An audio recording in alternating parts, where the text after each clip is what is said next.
Hey, Traveler. Paimon. Oh, Paimon knows that voice! Over here.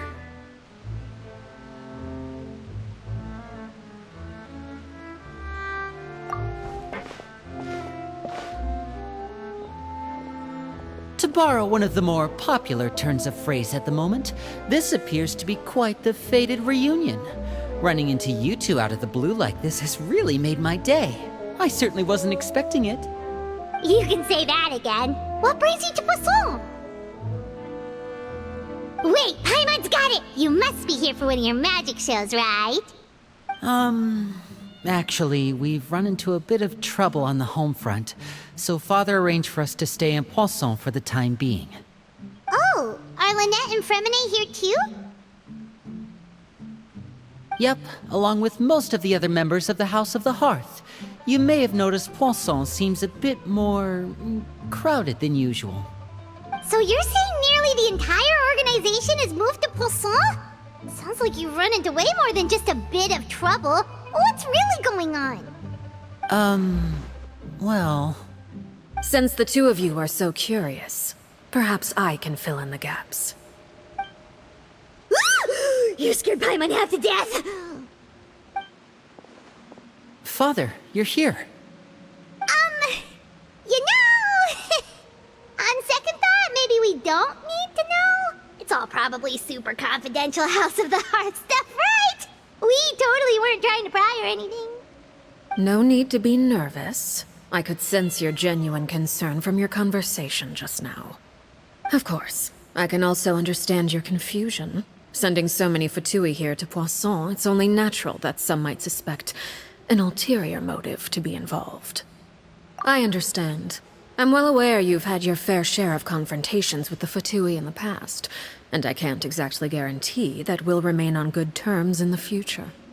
As for right now, however, I would say we have little reason to be at odds, wouldn't you agree? The House of the Hearth could stand to be more open with those who have worked so closely with us in the past. As for the issue at hand, well, it hardly relates to any ulterior motive.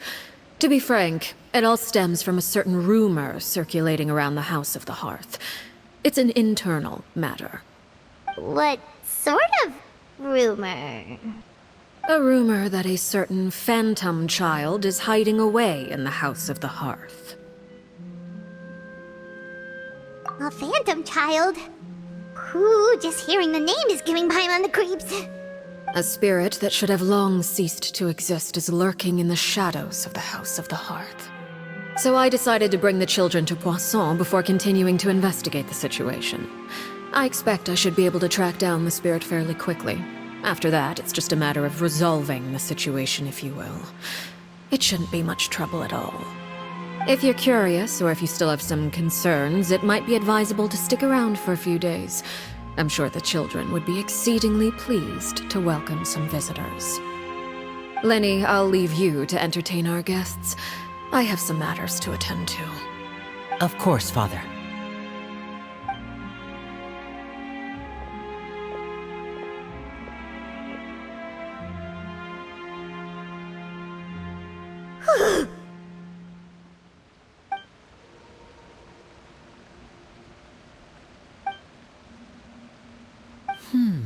It has long been a dream of mine to invite you to our home and introduce you to my other siblings. You're quite well known in the organization already. A lot of people have been talking about you, especially after everything with the prophecy. If you're willing, why don't you stay a while and have a little chat with us? Alright. We don't have anything else to do right now anyway. But let's be clear, we're just gonna be there as guests, okay? Don't get any funny... Oh, wait a second. For your guests, that probably means we'll be treated to lots of yummy food, right? Of course. During our stay in Poisson, we've been helping out the locals with some fishing. We bring in quite the bounty every day. In fact, today is the perfect chance for me to show you what I can do in the kitchen. Let's go. I'll take you to where we're staying.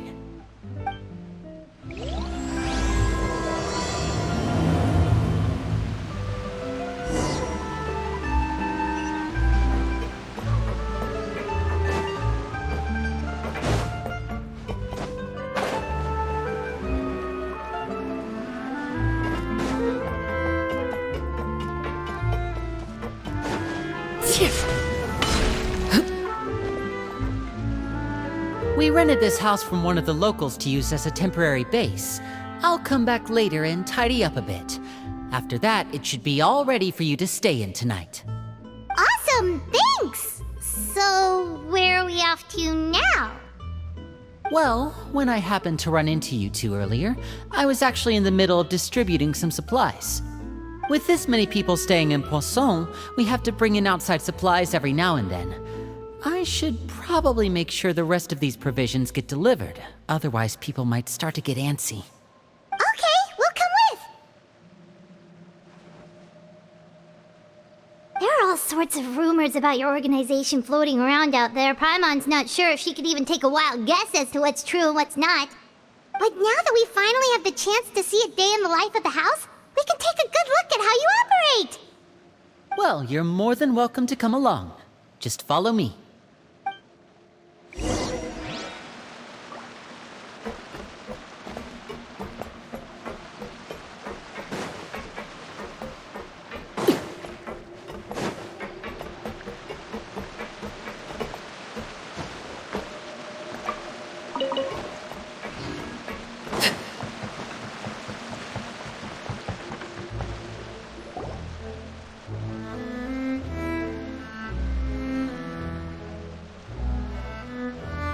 Linny! You're finally here! The supplies. I'm assuming you've... Brought them with me? Yep, here you go. Hello? Something caught your eye? It's the Traveler in Paimon! No way! Come here, everyone! Hurry! The Traveler and Paimon are here! One at a time, please. Don't crowd around them all at once. We don't want to scare off our guests now, do we? Oh, it's alright! Gotta say, Paimon didn't realize we were this famous. Of course! Father and Linny have told us so much about you. Father told us about how you helped Linny. According to her, you're a trustworthy friend. And as far as she's concerned, that's pretty much the highest compliment we've ever heard her give. As you can imagine, everyone's been very curious about you. I heard the Traveler is so strong that she can move a mountain with her bare hands. I heard Paimon eats so much that she can clean out the entire pantry at Hotel Tabor in just 3 days! Wait a second! That's the rumor you heard about Paimon? Oh, not cool at all! Oh wait, when guests visit, you're supposed to give them gifts and stuff, right? Oh, we don't need something like that. Besides, we don't have anything to give to you! Come on, we insist! I can give you some of my new potions. Just pick your poison. And by that, I mean medicine or actual poison. I've got both. Huh? Or maybe Shaplo can teach you guys about stealth! He's super good at it! He's never been caught. Ah, now that's not a bad idea. I know you usually prefer to fight head-on, but it never hurts to expand your bag of tricks, right? When it comes to eliminating your enemies, staying quiet can go a long way. Trust me, I would know. I was poisoned not too long ago, and I'm still dealing with the after effects. So I'm not quite as good as I was before, but I can still give you some pointers. Wait, when you said gifts, Paimon didn't think you meant poison and stealth tactics. But those are the best things we can give you. You don't like them? Ooh, how about this? Tell me the name of someone who really annoys you, and we'll teach him a lesson for you. All right, Fold, Selwar. I think that's enough suggestions for now. When it comes to being a good host, it's the thought that counts. You don't need a physical gift to make our guests happy. In fact, pestering them with suggestion after suggestion might make them more annoyed than anything. I would say your enthusiasm has certainly gotten across. Really? Awesome! It's been so long since we've had guests to play with. If there's anything you need, just let us know. Yeah, especially if it's poison or something. I've got all sorts of potions for that. Well, we'll talk to you all later.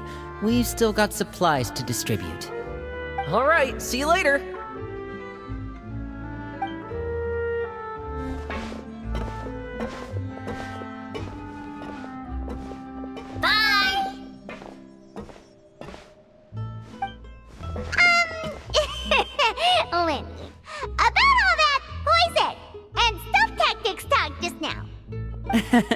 scared you, did it? That kind of talk comes with being part of the House of the Hearth. When Foltz was really young, he strangled all of his family pets, just out of curiosity. He was labeled a dangerous problem child and was abandoned by his family. Elwar has an unnatural obsession with potions. Father has forbidden her from trying all the different concoctions she comes up with, but she still tries to test them in secret. You really have to keep an eye on that one. Chaplot is around my age. While I'm mainly responsible for collecting intelligence, he handles surveillance. He's very passionate about his work and has no reservations about taking on some very difficult missions. I know you two probably aren't used to that kind of talk, but I can promise you they only had the best of intentions. Things like stealth tactics and developing different poisons, they really mean a lot to them. They were just trying to share the best of what they could offer, that's all.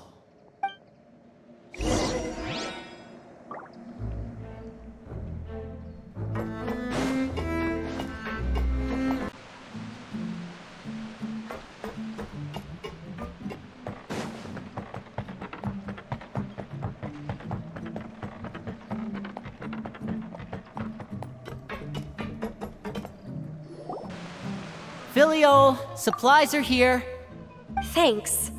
And who are these two? Outsiders? Allow me to introduce you. This is the Traveler and Paimon. Oh, you're the famous duo I've been hearing so much about. It's nice to meet you. I heard you've traveled to all sorts of places. Is that true? Of course! We're making our way all across to that! Oh, good for you. You must be pretty familiar with Fontaine by now, then. Have you seen the new opera that started running recently? I think it's called... The 4,000 Thieves? Oh, this is the first we've heard of it. It seems like it's going to be fantastic. From what I've been able to tell from the posters, anyway. You should definitely check it out if you have the time. Oh, and there's the Blind Maiden, too. That one is supposed to have audience interaction. Seems pretty interesting. After this mission is over, I think I'll go get a manicure. Oh, maybe I should dye my hair. Wonder how much it'll cost. Is it just Paimon, or do these two seem much easier to get along with than the others? Looks like the House of the Hearth has some normal members after all. I heard that. Oh! Oops. I'm guessing you're referring to Foltz and the others? Yeah, we're definitely not all like them. I bet those crazies are practically foaming at the mouth right now. I'm sure they just can't wait to get back to Snezhnaya to carry out the plan. That's enough, Filiol. Don't talk about family members behind their back, right? Whatever. Let's go. Guess this is goodbye then. If you ever have some time, we should go see the opera together.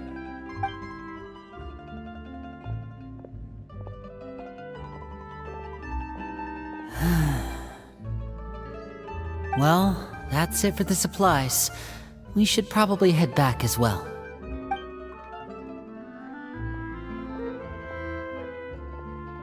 Well, they didn't seem too happy with each other. Seems like there could be something more going on here. You're right. We're only here as guests after all. Oh, Linny's getting super far ahead. Come on, let's catch up.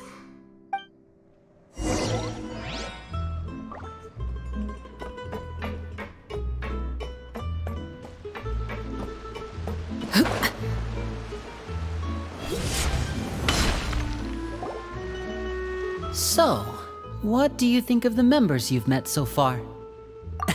Well, Father is always encouraging us to be strong-willed and independent. So if there's one thing we've got, it's people who aren't afraid to speak their mind. Well, I should probably get cooking. Wanna join? Of course! Then let's head out and... Fremine? What are you doing here? Well, Fremine! Nice to see you again! You too. I heard you're here as guests of House of the Hearth. Welcome. We were just going to make some food. Why don't you come along? I could use some help in the kitchen, and I seem to remember you mentioning you wanted to make seafood soup for the traveler in Paimon. Seafood soup? Oh, Paimon's drooling already. Were you looking for something just now, Fremine? Maybe I can help.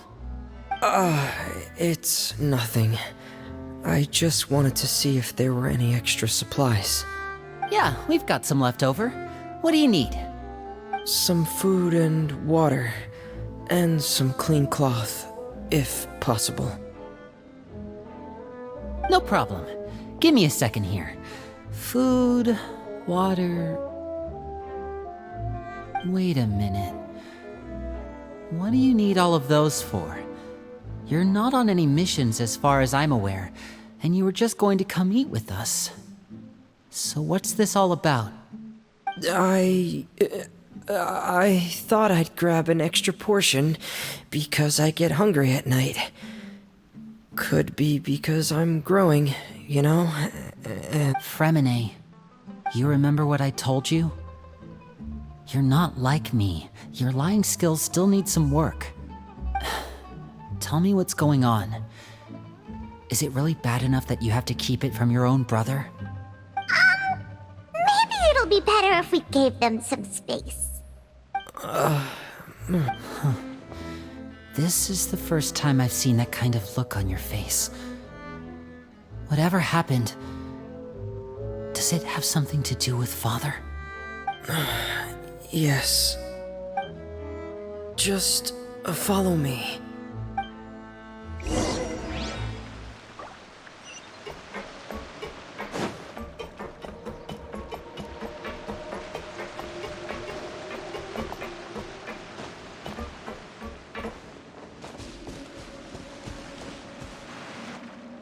You're back! Oh, and you've brought some friends with you this time. Hello, my name's Linny. I grew up in the House of the Hearth. And you are? Hi, Linny. I'm also a child of the House of the Hearth, just like you. You can call me Clairvy. Clairvy? It's nice to meet you. Does that name ring any bells, Linny? No, not at all. That's not a name we have on our roster, I'm sure of it. What I'm not sure of, though, is how she managed to sneak in. She must be the phantom child Father's been searching for. From the looks of it, I'm guessing you were the one that found her, Fremine. You, haven't told Father, have you? No, I haven't told anyone. I've just been keeping her hidden. For how long?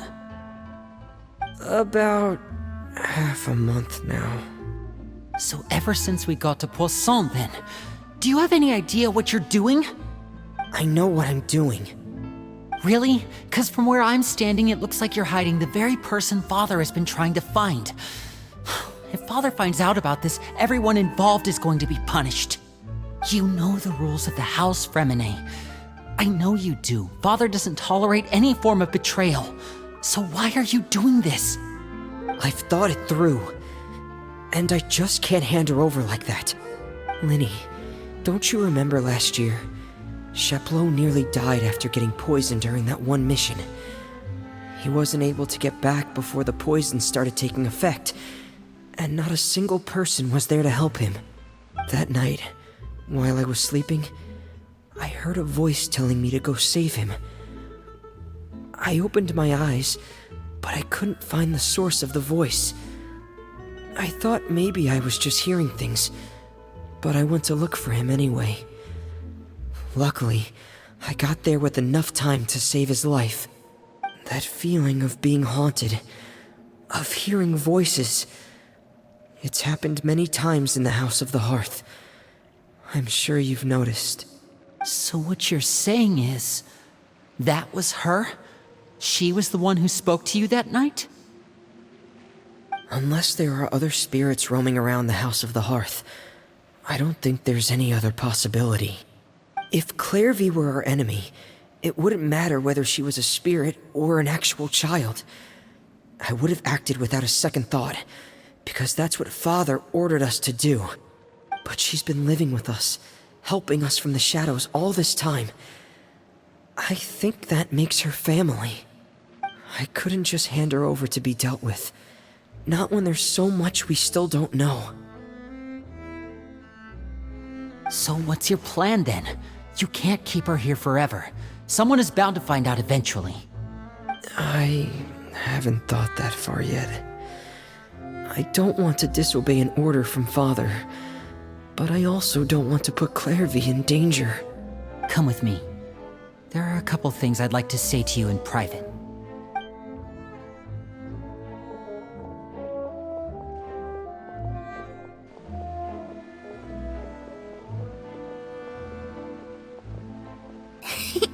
Those two sure care a lot about each other.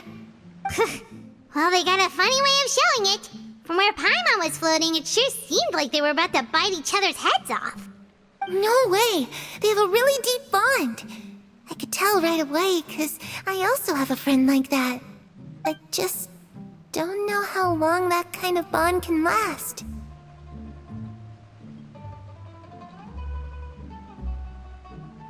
The darkness in the house runs deeper than you can imagine. No one can get out alive. I'm sorry, Linny. I really didn't mean to drag anyone else into this. Oh really? You didn't mean to? 'Cause I for one wish you did. Huh?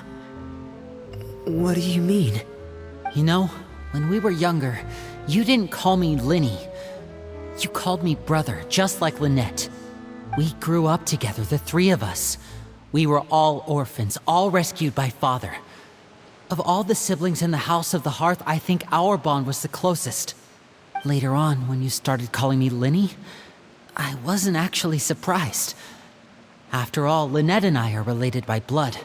We've had to depend on each other to survive long before we joined the house. Linny, The darkest and most difficult moments of my life happened before you and I had ever met. I'm sure that's true for you as well. Even so, Fremine, we've stood by each other for all these years now, and to me, that means more than blood. You and Lynette are the most important people in my life. No one can replace you. So I won't let you face anything alone. Not if I can help it.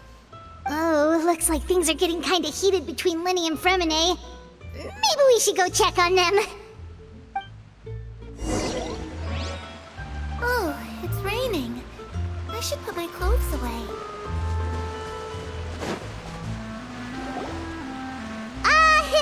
Hey, you two! Hope we aren't interrupting anything. Like a fight, or... Oh, wait a minute, Fremine. You're not crying, are you? Is everything alright? everything's fine. Thanks for asking. Well, we're all friends here, right? We've been through so much together, so if there's anything we can do to help, just say the word. It's just a small family dispute. It's not something our guests should trouble themselves with. In fact, it might be better if your stay ended here. What are you getting at, Traveler? When guests are around, families are often on their best behavior. And any disputes are less likely to escalate. That's what you're trying to say, isn't it? I just... Thank you. I was really hoping to keep you out of it. But even if I could think of some other reason to turn you away, I'm not sure I could convince you. I know things could turn dangerous, so I promise you this. From now on, I'll protect you like my life depends on it. Me too. Well, back to the matter at hand then. If we don't plan on handing Clairvy over to Father, then our only other option is to solve the mystery of her identity before Father is able to track her down. That means finding out where she came from and what she's doing here. Then we can send her on her merry way and pretend like none of this ever happened. I've tried that already. And?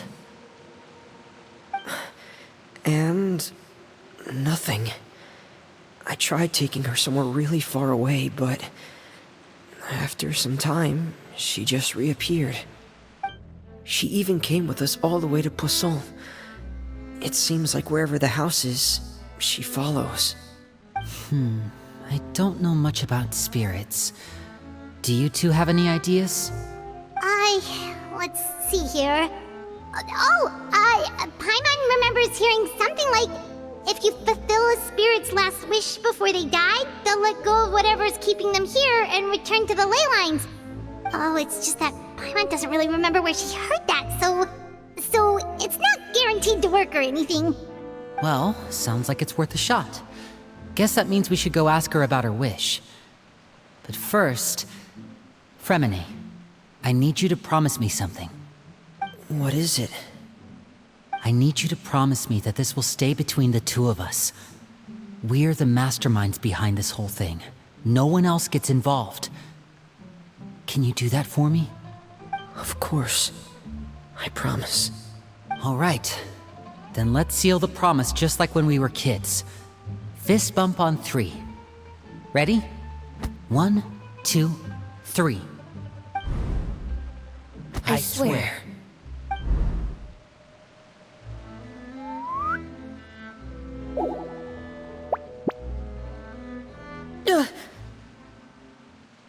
Whoa! Lynette! But what a surprise! What brings you here, dear sister? And, when exactly did you get here?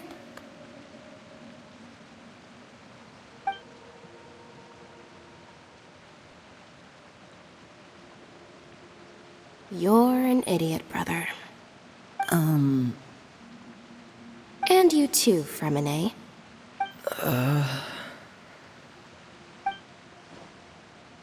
You 3, Traveler. And you 4, Paimon. Wait, what did we do? I've seen Clairvy around the House of the Hearth before. I hadn't seen her in Poisson, so I figured she must not have come with us. But it turns out, you were just hiding her. I heard you talking about your plan. Rather than steering clear of the situation, I'd rather fully join in.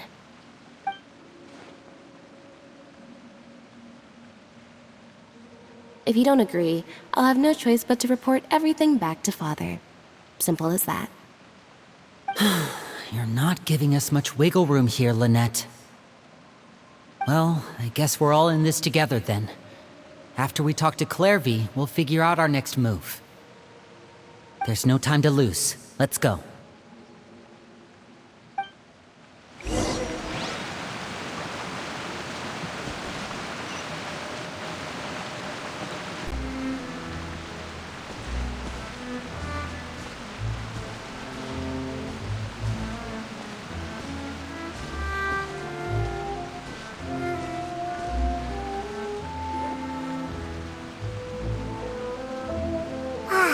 I'm full. Thank you for bringing me this food, you guys. She said she's full, but the food doesn't look like it's even been touched. That's right. Based on what I've been able to observe, it doesn't seem like Clairvy can interact with the physical world at all. Still, when she's presented with food, she'll always linger around it for a good little while. Maybe, in her mind, she really is eating those things. Does she know that she has already passed away? I've tried to ask her, but she didn't answer. My guess is that she's just as confused as we are. Or maybe she couldn't understand the question at all. Clairvy, if you've got some time, I'd like to ask you a few questions. Sure. Oh, another new friend. Hi, I'm Clairvy. Hello. Clairvy, how did you join the House of the Hearth? Huh? isn't it the same for everybody? The Knave brings you here and then you can't leave. It's just that your name, it's not on the roster. And I've never seen you before. The roster? Oh, I get it now. I think there might be some things you don't know about this place. The people in charge, they're not as nice as they look. They say they keep a roster, but it's not complete. There are a lot of people who aren't on it, and never will be. In this house, some people are family, and other people are just test subjects. Those kinds of people aren't ever going to get a place on the roster, unless it's the roster of people who've been executed. Wait, does that mean the Knave... she... Is there anyone that can vouch for you? Perry, she's my best friend. She's the only one I trust in this place. Have either of you heard of that name before? No. Me neither. Clairvy, Perry. Neither of those names are on the roster. But it seems like she's telling the truth. Either that, or this kid's already got a bag of tricks bigger than mine. Maybe we should try a different approach. Clairvy, do you have a wish? A wish? It can be anything you want. Just imagine. It's your birthday, you're blowing out the candles, and your wish is...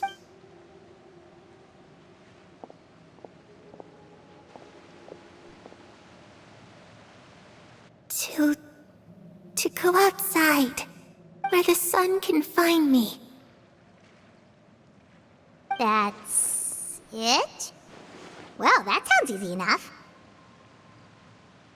The darkness in the house runs deeper than you can imagine. No one can get out alive. Okay, time to divide and conquer. Listen up, I've got a plan. I'll try and find a way to use basic illusory magic to take Clairvy outside and bring her somewhere with sunlight. Lynette, try and find the list of executions that Clairvy was talking about, and see if her name is on it. Fremine, you stay in Poisson. We can't be the only ones who've had run-ins with Clairvy. I need you to collect intel on everything she's said and done. Understood. I'll try my best. What about us? What should we do? I really appreciate your willingness to help, but this is a family matter. I don't want to drag you in too deep. It's too risky. Let me think. Since Father considers you to be guests, maybe you could stick by her side for a little while. You don't need to do anything except keep up some nice, casual conversation. Ah, Paimon gets it. You want us to distract her.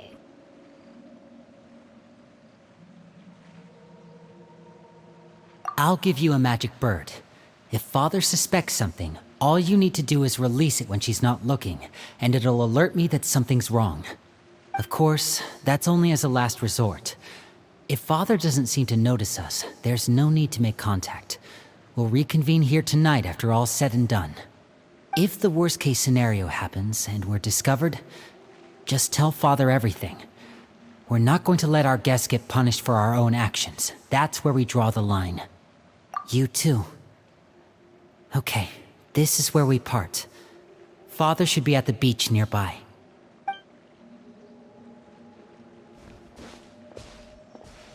I really hope this goes well. No, it has to go well. That's the only way this can get resolved.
treasure. One way to draw your target out of hiding. It's the Knave! And... child! Hey, aren't you supposed to be in Snezhnaya recuperating? What are you still doing in Fontaine? Oh, it's you two. I didn't expect to run into you here. I was unconscious for quite a while after the fight in the Primordial Sea. After I woke up, I realized I was being taken back to Snezhnaya, and well, I couldn't have that now, could I? Not when I've still got unfinished business here in Fontaine. So, I mustered up all my strength and made the journey back on my own. What sort of unfinished business are we talking here? It has to do with Skirk, my master. I really wanted to meet up with her, but by the time I got back, she'd already left. I still have so many questions for her. Without any other leads, all I could do was ask the Knave to help me track her down. She must have left behind some traces from her time in Fontaine. Oh, okay, so have you found any clues? Unfortunately, no.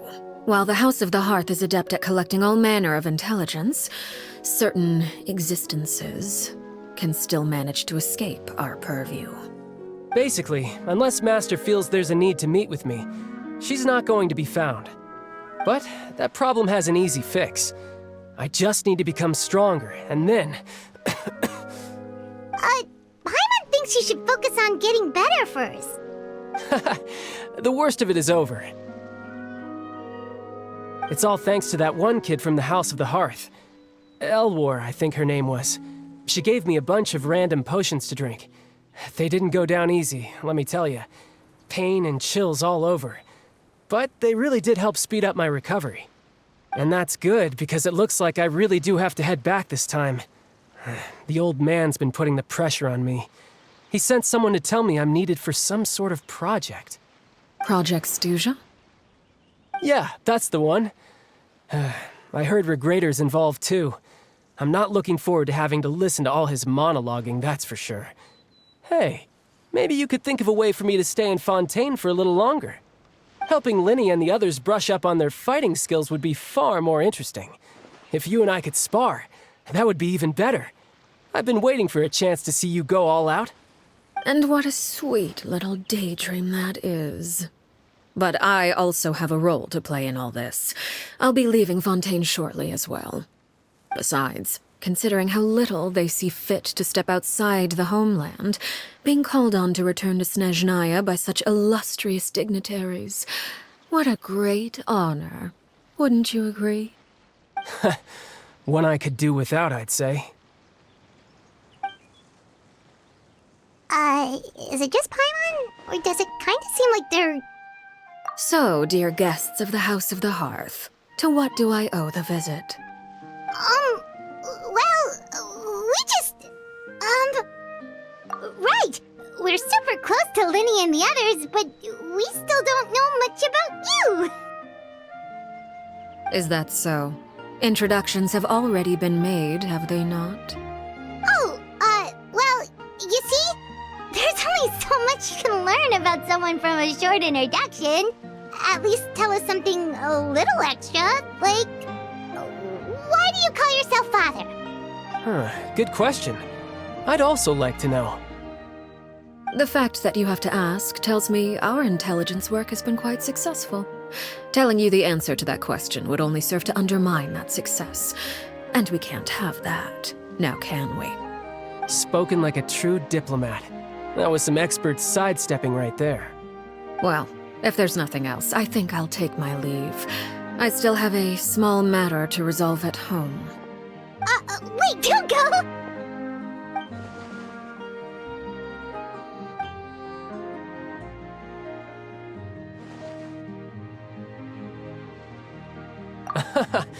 I'd also like to hear the answer to this. I've met some of the members of your organization, and they all seemed like really good kids. They actually reminded me of Tonya and Tusser. Which, by the way, if you ever betray them, I'm just letting you know, I won't let you off easy. And why would I betray them? Well, you've already betrayed the House of the Hearth once, haven't you? At least, that's what I heard.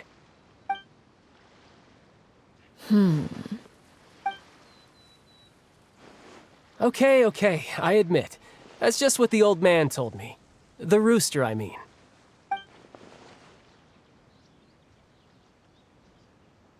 Oh, wait. Did you really do something bad to those kids?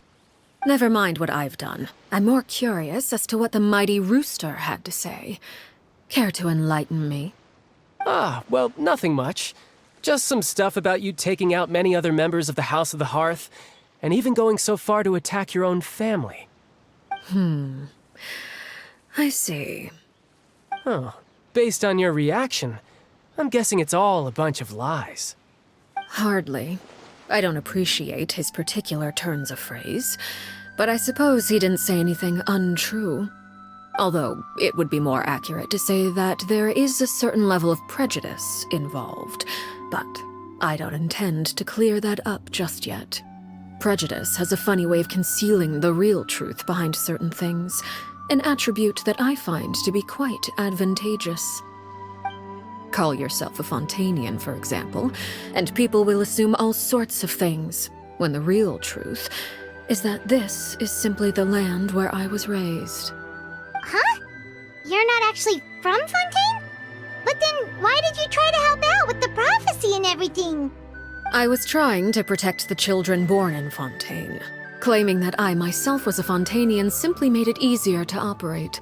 People would hardly suspect a fellow Fontainian of having any ulterior motives. Who wouldn't want to save their homeland after all? The primordial sea wouldn't have any effect on me, but it would have caused great harm to the House of the Hearth. Well, you wanted extra information, didn't you? There you go. I hope that satisfied your curiosity. So, you stayed in Fontaine for the kids. I guess I was wrong to believe you'd betray them. Apologies. Looks like I was holding on to some prejudices myself. Good. Like I said, I like it when others have misconceptions of me.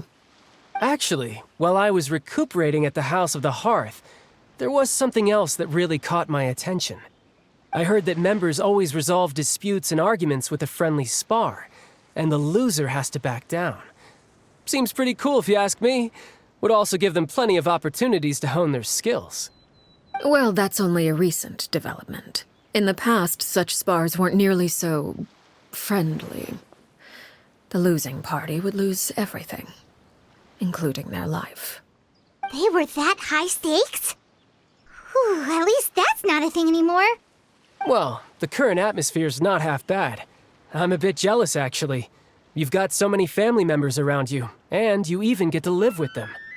Having a lot of family around means dealing with a considerable amount of bickering and scheming. Once Tonya and Tusser enter their rebellious phase, I'm sure you'll understand. Just imagine.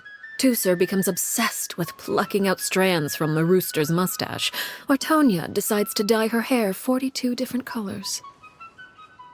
Okay. I get the picture.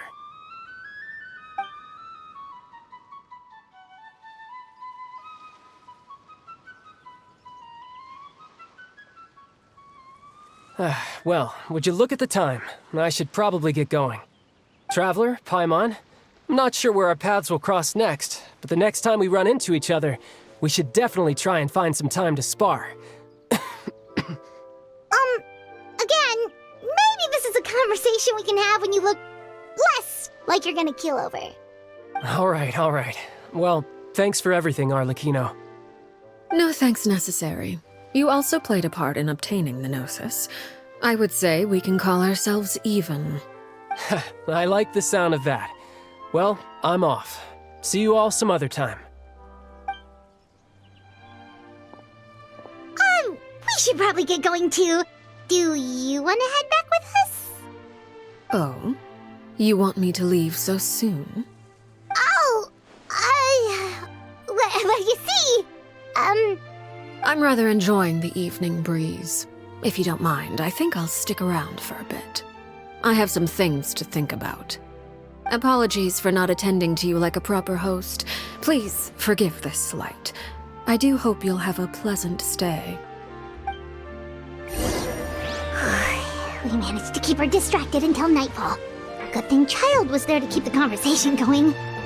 You don't think she suspected anything, do you? Oh, I wonder if Liddy ran into any issues. Let's hurry back and see how everything went.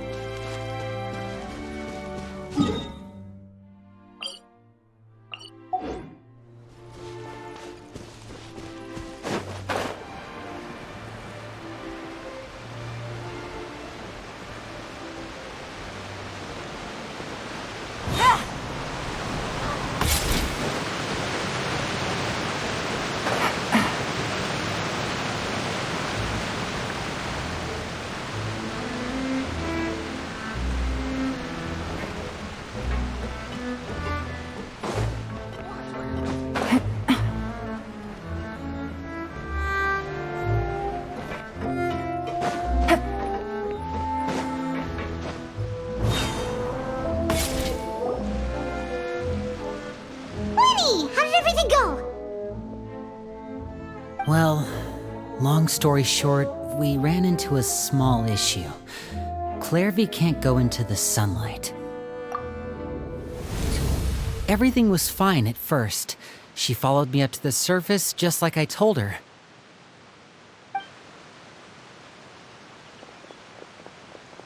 But as I led her out of the shadows and into the sunlight, she vanished. I turned around and there she was, standing at the edge of the shadows, silently watching me. Huh. Maybe she's afraid of sunlight, or... No, it wouldn't be her wish if that were the case.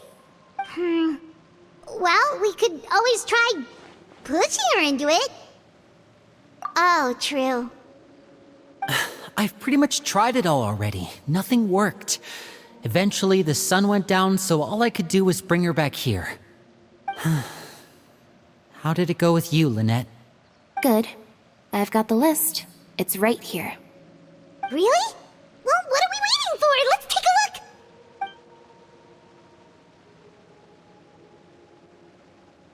Oh, that's a lot of pages. Oh, it's gonna take forever to get through it all. We can each take a section. Here. La Pouillade, L'Endroit, Chambel, Horaire.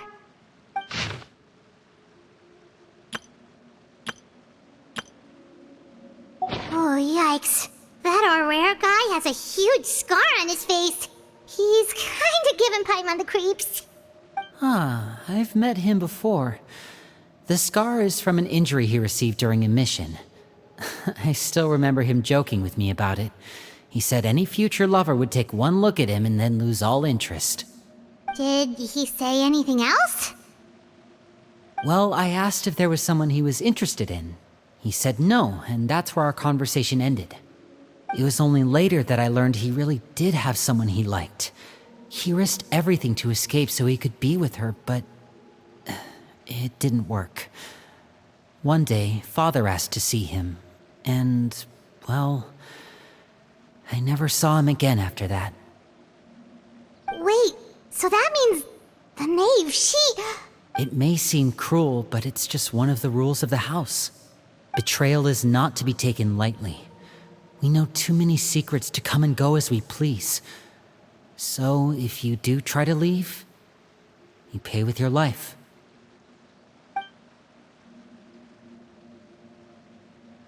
Her name's not here, huh? Well, that's not too surprising.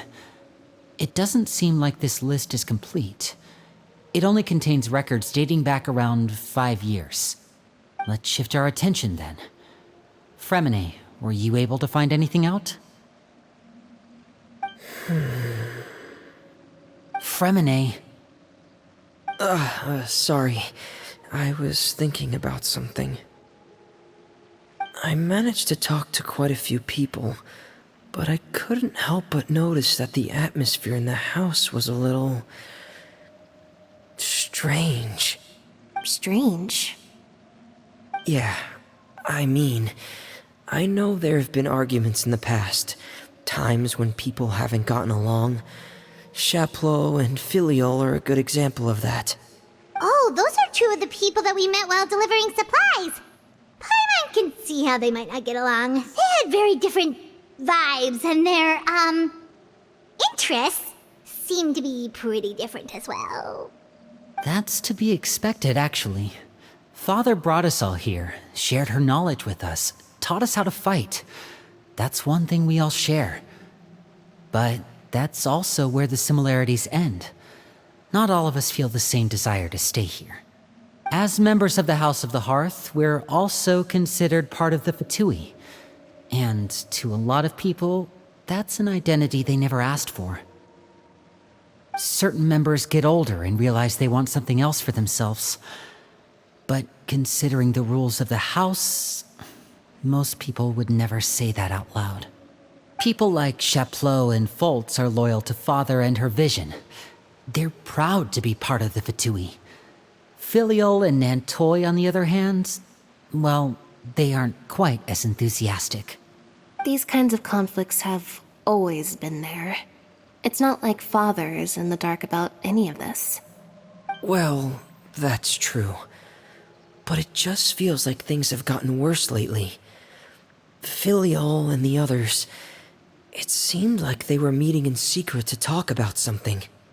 I can't say for sure, but I think they've met Clairvy. You think she's been inciting them to act out? No, not exactly. But I wouldn't be surprised if she said something to them about the darkness in the house and how deep it runs. She's told me about it before. Experiments being run on children. People being used as pawns on the battlefield without so much as the strength to survive. And they just believed all that? Without any evidence? Clairvy's words probably gave them the excuse they were looking for. Whether they actually believe them to be true is secondary.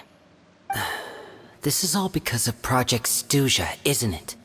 Whoa. Hold on a second. What's this Project Stuja all about, huh? This is the second time it's come up now. Sorry, but I'm not sure of the details either.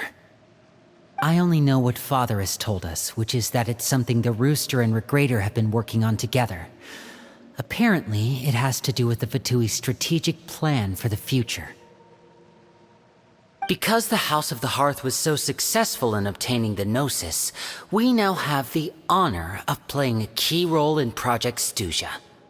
Wait, but isn't that a good thing? Key role is just another way of saying dangerous role. To us, the whole thing is an inconvenience. Father thinks so too, but she's in no position to refuse. Their plan isn't exactly unreasonable, and they've been funneling the house a lot of funding.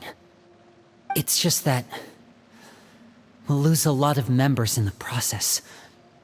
Participating in the plan, it's an honor in name only. What they're really trying to do is subdue us.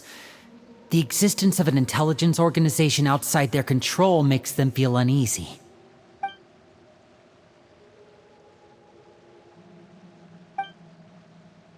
Okay, super complicated top secret Fatui business aside, what does all of this have to do with the conflicts you were talking about earlier? Paimon doesn't get the connection. External pressure has a way of exacerbating internal strife. You can't overlook the power of fear either. People are afraid of dying, and that fear is often the impetus for a lot of stupid decisions. I thought resolving the Clairvy situation would make everything go back to normal, but it looks like things are more complicated than I thought. If we leave Filial and the others to their own devices, sooner or later, Father will be forced to take action. We can only focus on one situation at a time, brother. You're right. Even if we confront Filial and the others, it won't do any good. It might even make matters worse. We should focus on Clairvy for now. Well, it's getting late. We should head back and get some rest. We'll try again first thing tomorrow. Lynette, you stick with me this time. Fremine, keep a close eye on Filial and the others. Make sure they don't do anything they'll regret. Good work today, everyone. Have a good night, and I'll see you tomorrow.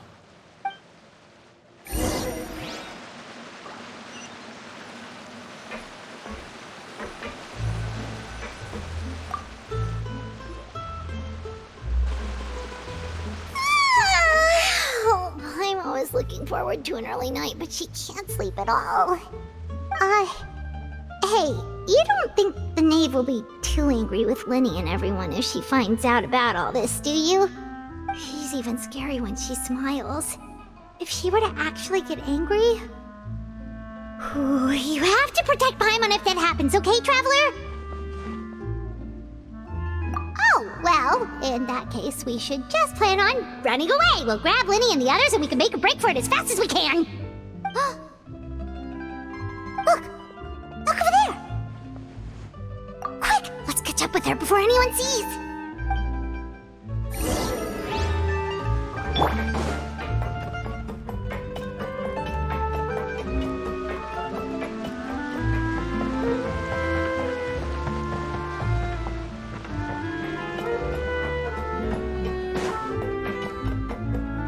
Over there!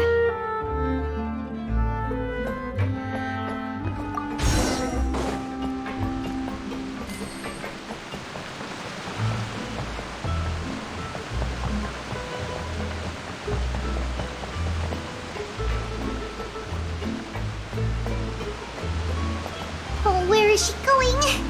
Oh, if someone sees her, we're toast!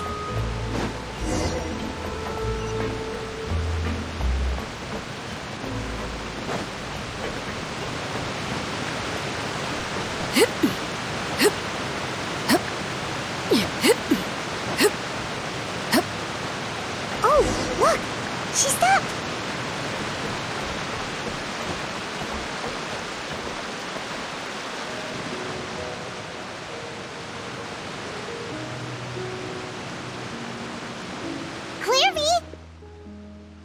Shh. I opened the window while no one was looking. Look how pretty the outside is. If only I could have more than this. You probably think I'm being silly, huh? All this hopeless resisting. It's better to dream of what I could have than try to make it a reality, right? Please, help us get on the same page here, Clary. We need you to tell us what you know. Can you do that? Sure. Although, after you hear all this, I think you might regret that decision. Everyone in this family is nothing more than a tool, something to be used and exploited. We're all expendable, including me. As long as you're useful, you get to stick around. Lose your value, and you're handed over to the doctor, experimented on, and given a fate worse than death. I've seen it happen again and again, and I've had enough. You're saying the Knave did all that? It's just, that doesn't seem like something she would do. She's scary and all, but it seems like even she has lines she wouldn't cross. I knew you wouldn't believe me. Everyone thinks she's a good person. They all think of her like a real mother. Mother? But she doesn't deserve that title. She's disgraced it and tarnished it. And if I had things my way, I'd never see her again. If only Perry were here, she'd understand. Perry? There's that name again. Also, Paimon's getting a strange feeling.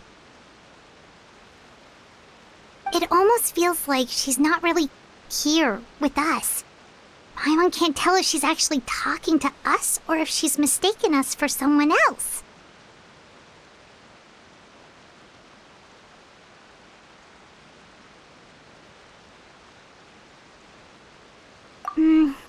Well, in any case, it seems like she really needs someone to talk to. We should keep her company for a little longer. She looks so young. But it seems like she's been through a lot. It's getting windy. I should close the window. Ooh, look at the moon. Isn't it pretty? Hey, wanna hear a secret? I heard that if you look up at the night sky in Snezhnaya, you can see the aurora. It's supposed to be super pretty. Even prettier than the moon tonight.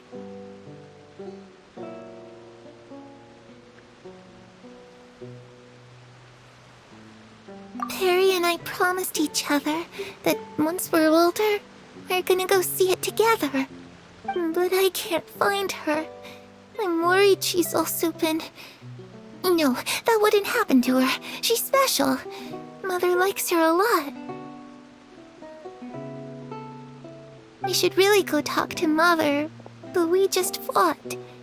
She doesn't want to see me, and I'm too scared to face her. What should I do?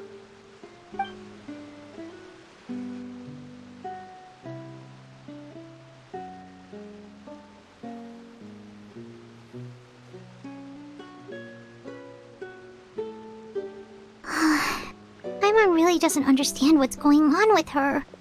Well, let's head back. We've got an early morning tomorrow.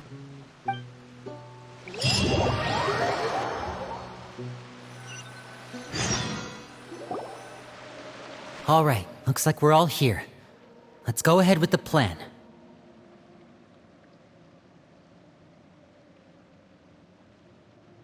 Oh? What is it? What makes you ask that? Well, we kinda ran into Clairvy last night, and that's what she told us. We met the doctor back in Sumeru. He's super dangerous, and he's done all sorts of bad things. It's possible that Father and the Doctor have had certain dealings, but I don't think Father would work with him. We're not really on the same side, so there's not a lot of trust between them. That doesn't exactly set the stage for a successful partnership. I did hear, though, that when Father first became a Harbinger, the Doctor offered to work with the House of the Hearth. Father rejected most of his proposals, except for one. It had to do with some sort of secret experiment. Secret experiment? Could that be what Clairvy was talking about? I don't think so. I don't know any details about the experiment itself, but I do know it's an entirely independent operation. The Doctor only proposed a direction for the research. That was the extent of his involvement. I still don't think that counts as working together. The details of the experiment are confidential, but complete records are kept on all participants. That doesn't seem to be the case with the situation Clairvy referred to. I know you don't agree with some of the Fatui's methods, and I'm not asking you to. But I am asking you to trust us on this. The House of the Hearth has its own principles. There are certain lines we're not willing to cross. Alright, that's good to hear at least. Clairvy seems to think the Knave and the Doctor worked together to do something horrible. If that turned out to be true, Paimon doesn't know how he would even face you guys. It's just that it doesn't seem like Clairvy is lying either. The easiest thing to do would be just ask the Knave directly, but Paimon doesn't think she'd tell us.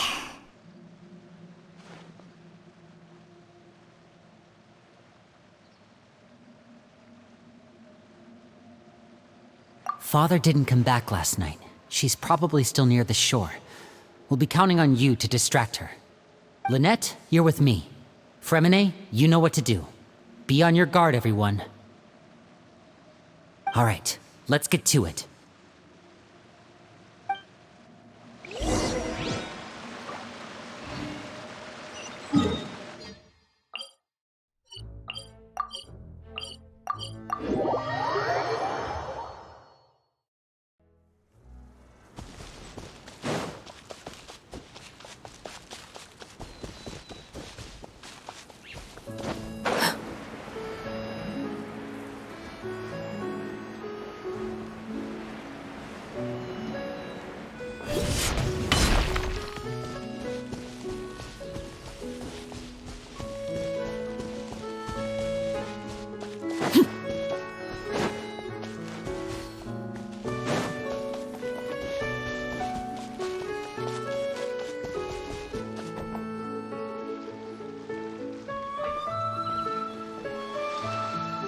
Ah, it's you two again. I must say, you look a bit pale. Did you have trouble sleeping last night? A little. Perhaps if you had less on your mind, you'd be able to absolve yourself of such troubles. So what are you planning to do now? Catch up on some sleep? Or should I give you some time to rack your brain for a topic to discuss before I ask any questions? Although I must profess to being curious. Without child here, how do you plan on distracting me?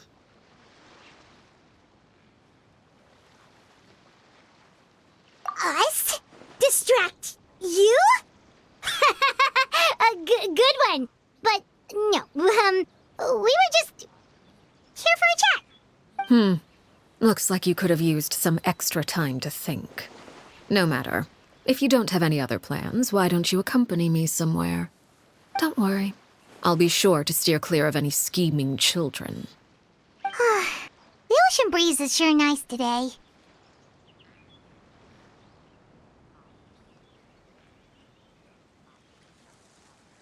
Children always think they can hide things from the grown-ups, but nothing gets past me.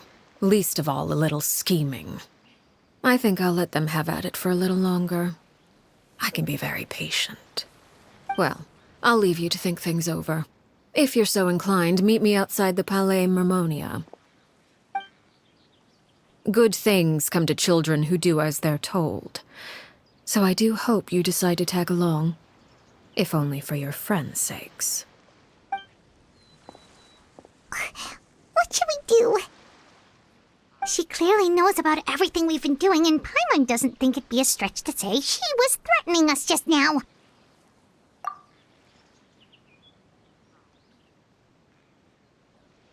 Oh, good idea. Hopefully he sees it in time. Well, we should probably head to the Palais Mermonia. Paimon doesn't want to find out what happens if we don't show up. Based on what the Knave was saying just now, it sure didn't seem like it'd be anything good. Okay, then we probably shouldn't keep her waiting. It seems like Linny and the others are on thin ice, so let's do our best to not get them in any more trouble.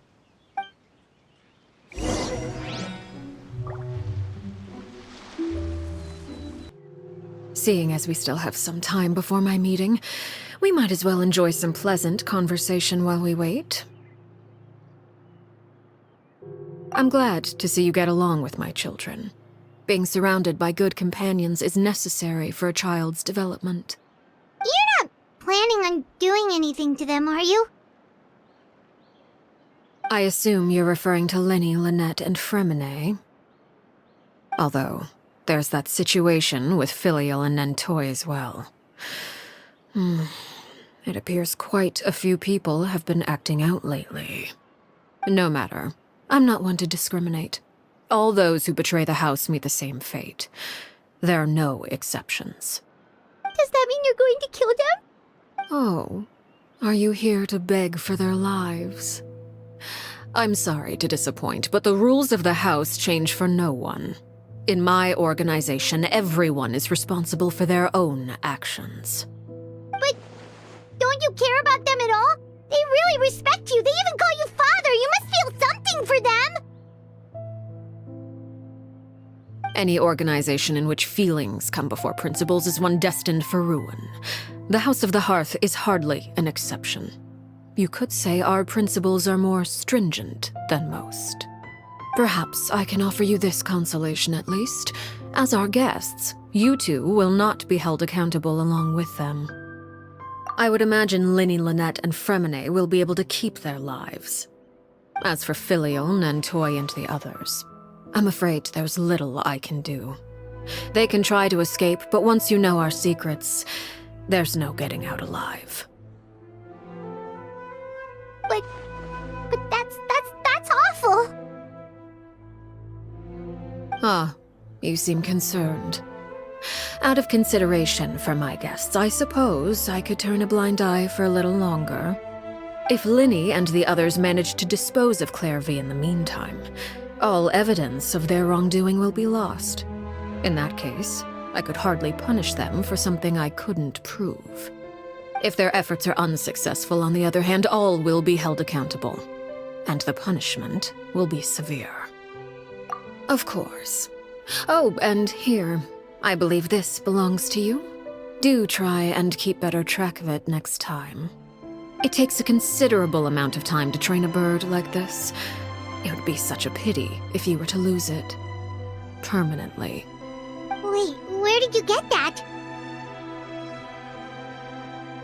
Well, I'm afraid that's all the time we have to chat.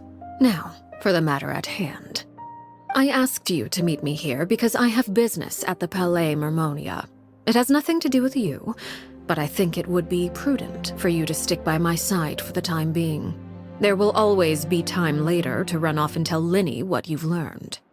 Well, time to go. Looks like we wrapped things up just in time.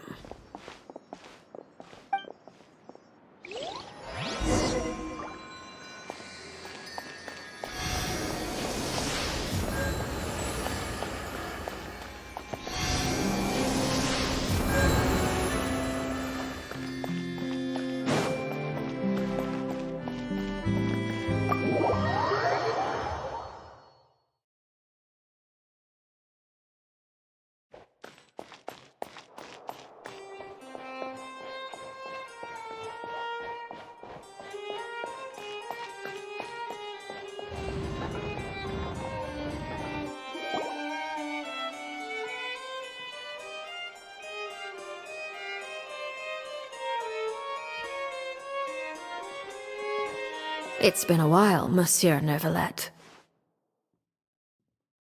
I must say, I wasn't expecting my meeting request to be approved quite so quickly. The Palais Mermonia operates with an efficiency worthy of admiration. It is only right that an esteemed diplomat such as yourself should be afforded the proper level of respect.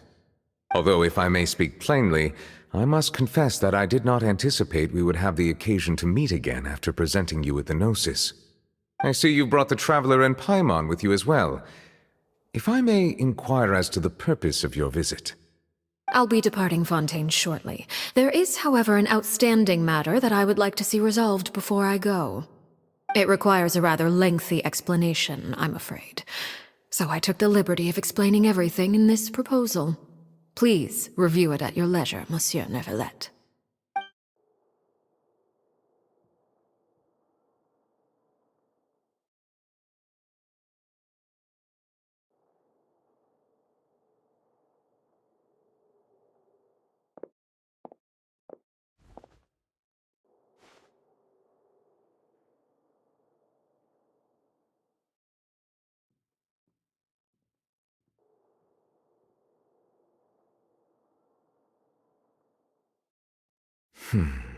I understand your request.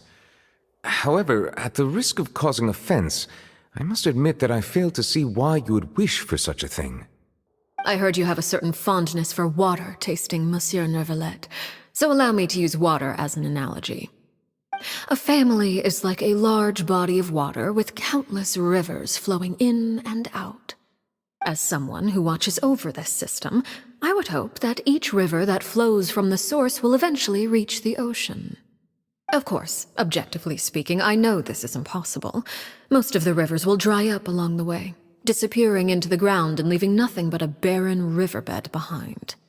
Not all rivers are destined to reach the ocean, but I would not see their existence rendered meaningless. I believe the water that flows within them is simply meant for a different destination, like a field in need of irrigation. Or perhaps the glass of a certain water-tasting enthusiast. Did you get any of that, Traveler? Your words paint an optimistic picture indeed.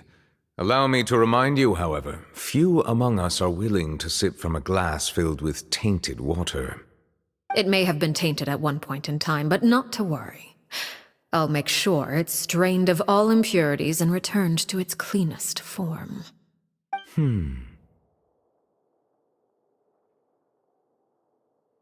I seem to recall there being a transactional aspect to your proposal.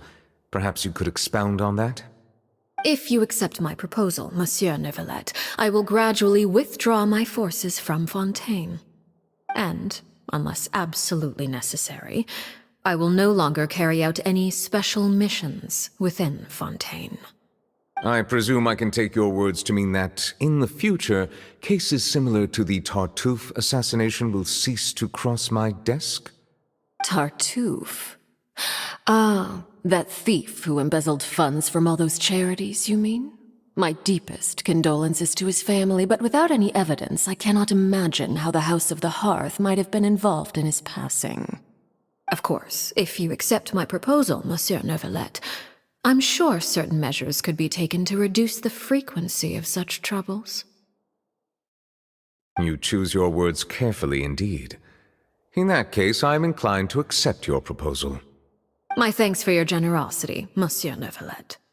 Well, with that settled, we should be going now. I took the liberty of bringing along 2 bottles of spring water from Snezhnaya for you to enjoy. I do hope I get the chance to hear your impressions. Perhaps at our next meeting, yes? Indeed. I trust you would not overlook your commitment in the meantime. All right, Traveler Paimon. Time to go.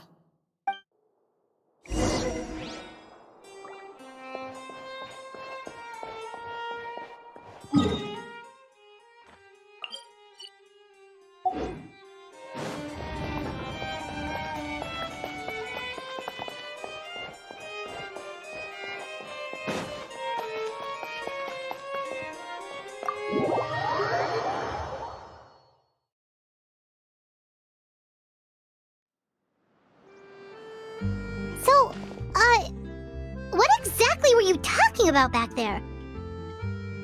Paimon only heard you mention some rivers, a large body of water, and then some kind of irrigation scheme. You really want to know? I would imagine there might be more pressing concerns at the moment. Winnie, Paimon really hopes everything's going okay. Oh, Paimon recognizes that look. You've got your thinking cap on, don't you, Traveler?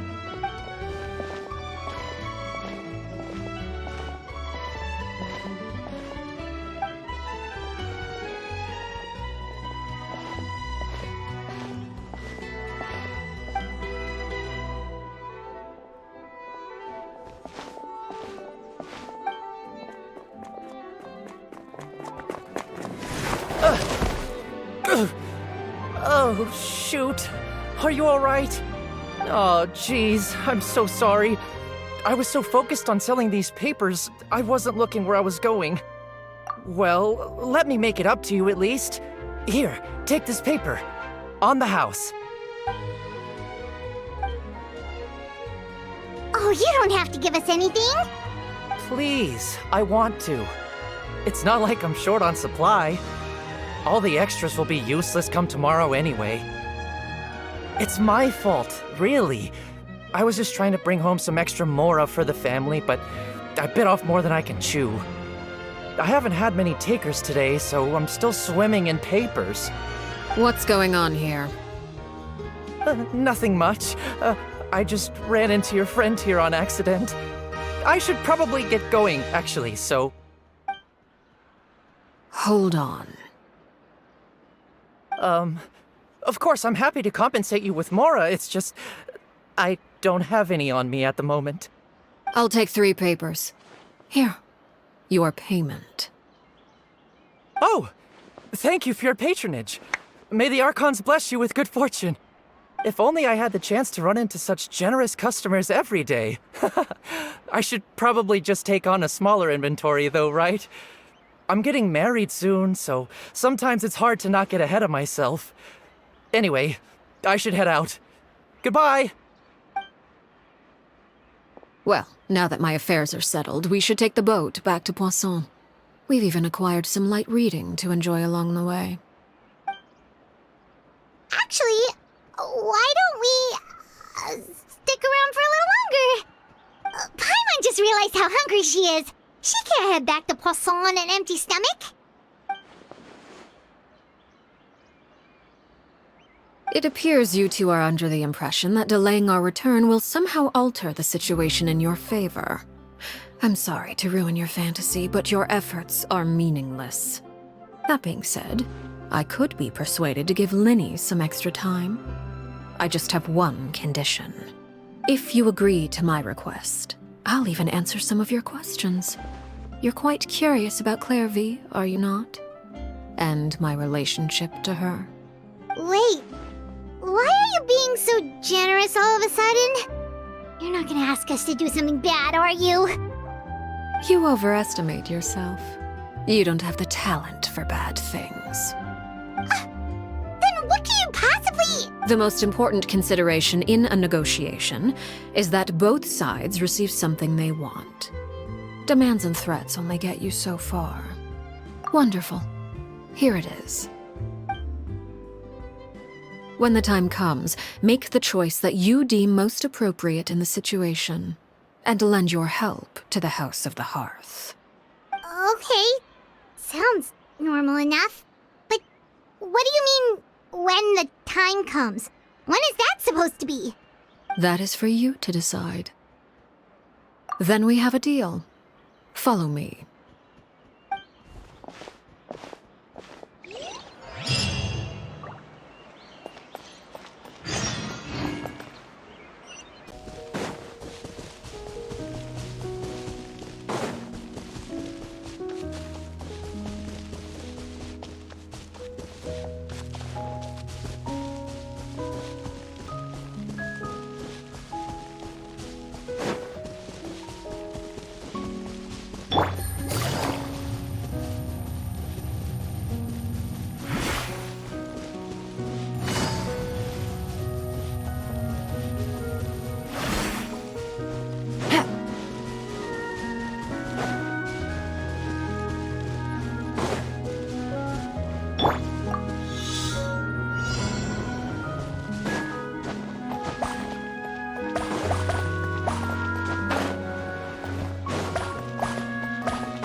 Something with which to commemorate this occasion.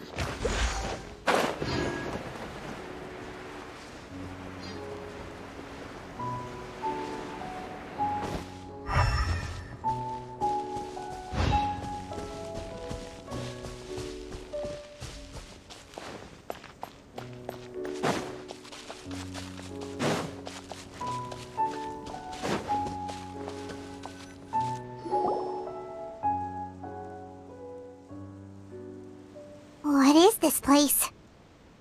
Somewhere long forgotten by everyone. It used to be a grand building. Now it's nothing more than a pile of rubble. No one comes here anymore, nor does anyone care about what once happened here. Although, this place does have something to do with the story I'm about to tell you. It was before I became a Harbinger, and before Linny and the others joined the House of the Hearth. Due to certain events, I first killed Clairvy and then her mother. And this is where it all happened. You were the one that killed Clairvy? Patience now. Allow me to explain Clairvy's side of the story first. I'll start from the beginning. Clairvy was 6 years old when she was brought by her mother, Crucibina, to live in the House of the Hearth. From the outside, it seemed like a fairy tale. A thriving family made up of kind adults and friendly children. Crucibina was the Knave at that time, and the House of the Hearth was under her control. She was Clairvy's mother by blood, but she was also the mother to all the children in the house. Clairvy was happy here, for a time. But she quickly realized that being part of this family wasn't a fairy tale at all. It was a kind of purgatory. Purgatory? Exactly. The House of the Hearth takes in war orphans from all over Tevat. But as for how to raise them, that depends entirely on the person in charge. Crucibina came up with a novel idea. She would teach the children to fight, force them to duel each other, and then crown as the king of the house the child who proved themselves most worthy of inheriting her title. It's difficult to estimate the number of children who died or were maimed in the process. There's little I can say about the ones who died. The ones that emerged with permanent injuries, on the other hand, well, they still served a purpose. They would be handed over to the doctor to be experimented on, or sent away on dangerous missions. Nothing more than tools to be used and then discarded. So those were the experiments Clairvy was talking about. But what actually happened to her? You said that Clairvy was Crucibina's daughter, so if Clairvy tried to convince her to stop what she was doing, Crucibina probably would have listened, right?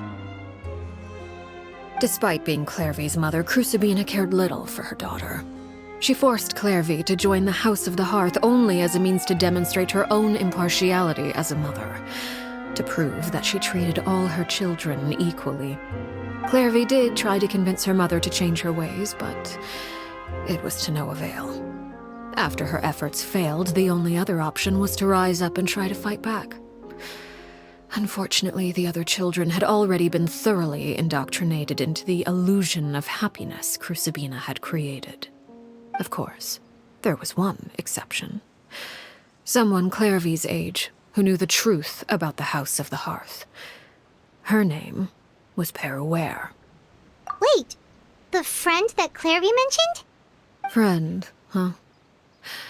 I suppose we can call her that for now. Clairvy was a cheerful and passionate person with a tenacious spirit. Peruere, on the other hand, was rather cold-blooded. Her cold-blooded nature allowed her to see through Crucibina's facade. Yet, it was also this cold-bloodedness that prevented her from acting against it. At least at first. While Clairvy longed for freedom, Peruere was convinced that, amid all the fighting and violence, she would make it until the end. Despite their differences, the two became fast friends, united by their knowledge of the truth. Clairvy told Peruere that she hoped to create a real family, where no one would be killed or sacrificed. There may have been a certain naivete to her ideas, but Clairvy proved her determination many times over. She tried countless times to run away, ask for help, or expose the truth. But her efforts only earned her beating after beating. The only thing that kept her going was her strength of will. Even with her body racked with pain, she would still stand on her tiptoes and open the window at night. She and Peruere would look out at the moon together, a fierce longing for freedom shining in her eyes. But one day that light simply vanished. Oh no. What happened? Her hopelessness resulted from a culmination of things. 10 years had passed. 10 years worth of failure after failure. She and Peruere weren't children anymore, but finding any chance to escape still seemed as hopeless as ever. It was during this time that Peruere suggested a new plan. If escaping was out of the question, why not take down the very person sitting on top of this throne of lies? Mother herself. Clairvy rejected that proposal. She claimed that, as a famous harbinger, Crucibina possessed an unimaginable amount of power. Trying to kill her would have an incredibly low chance of success. Clairvy never gave another reason, but Peruere could see it written all over her face. Clairvy still thought of Crucibina as her mother. Killing her own flesh and blood was a line she couldn't bring herself to cross. If she couldn't escape and fight back, then only one option remained. Precisely. Death was the only way that she felt she could be free. It happened during a duel. When she arrived at the dueling ring that day, her partner turned out to be none other than Peruere, the very person that had stood by her side all those years. It was a fierce battle, but ultimately, Clairvy decided to let Peruere end her life. From that moment on, Peruere's journey was one written in flames. When the rain finally came and washed it all away, there she stood, the sole victor in Mother's endless game of slaughter, a trail of corpses strewn across her path to success. It was the very result she had predicted 10 years prior. Even then, she believed she would make it until the end. She wasn't surprised by the fact that she emerged as Mother's undisputed heir. Rather, her success left her with an inexplicable sense of restlessness. She was unsettled. and there was only one thing that could quell that sensation. Perhaps you two would like to take a guess as to what it was? Crucibina, you mean? But... Correct. This is the place where Peruere killed her best friend. A mere year later, this is also the place where she fought tooth and nail to kill the mother they shared. The moment she acted, any conception of what was right or wrong ceased to matter. It's one of the principles of the house. Only those who survive get to write the rules. Peruere won the battle, and became a harbinger herself. After which Her Majesty, the Tsaritsa, bestowed upon her a new name. Arlecchino. So the Perry Clairvy was talking about... It was you all along. You're Peruere. Arlecchino is just a name you got later. I left that name behind long ago. I must say, hearing it now does bring back memories. After I defeated Crucibina, the moniker of Mother died with her. I chose to forego the title she called herself, and even chose to give up my own name. I rebuilt the House of the Hearth under a new identity. Not only as Arlecchino, but as father. And that is where the story ends. Any more questions? Yeah. Based on what you just told us, Clairvy wasn't a little kid when she was killed. So the Clairvy we met... Was she really a spirit at all? I suppose you could call her an illusion born of flame. Her existence is like ashes to a fire. Something left over in the wake of blaze and ruin. You see, a certain power runs through my veins. It's not unlike a curse. My flames leave behind shadows of anything they consume. Of course, the chances of those shadows morphing into a sentient entity are exceedingly slim. Clairvy is a very special case. Clairvy died when she was 16 years old, but what emerged from the flames was her 6-year-old self. Her appearance wasn't the only thing affected. Most of her memories were lost to the blaze as well. Memory is a mysterious thing indeed. Losing a portion of your memories will alter your sense of self. Lose 10 years' worth, however, and it would be like living in the past. Like returning to a version of yourself that never grew up. No wonder Paimon got such a weird feeling when we were talking to her. Perhaps I should put it this way. Clairvy is someone trapped in time. It may seem like she exists with us in the present, but she truly lives in the confines of her own past. So if all of that is true, then you must have known about Clairvy for a long time. Indeed. She's a rather volatile and unstable entity. Sometimes she would look after the children. She's even saved some of their lives. But other times, she would hide from me and become obsessed with revealing the truth about the house to anyone who will listen. Shadows don't have the capacity to learn or grow.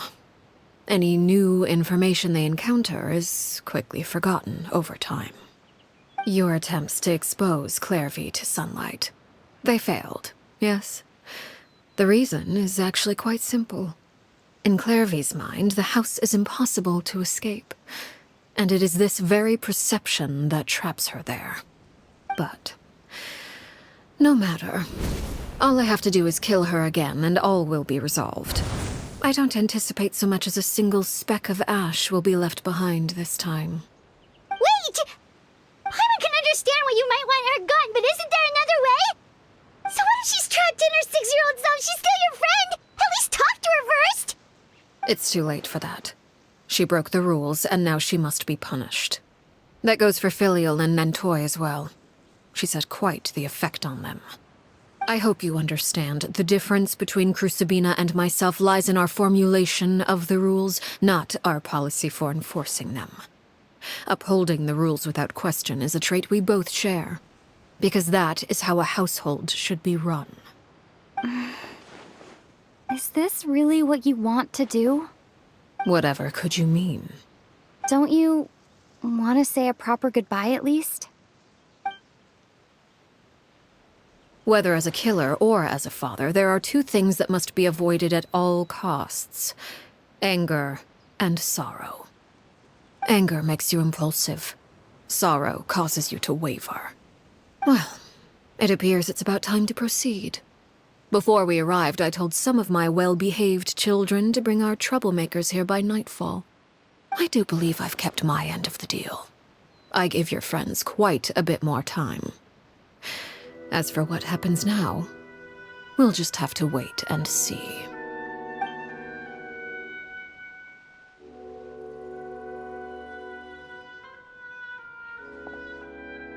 Here they are, Father. You gonna execute him? Seeing something like that would actually be a first for me. Lenny! I'm sorry. I heard about how you helped buy us more time. But I still failed. I couldn't find a way to fulfill her wish. Huh? Are you... Perry? Indeed, it's been a while, Clairvy. Perry! Stay right there. I'm sorry to postpone our reunion, but first, I believe certain scores need settling.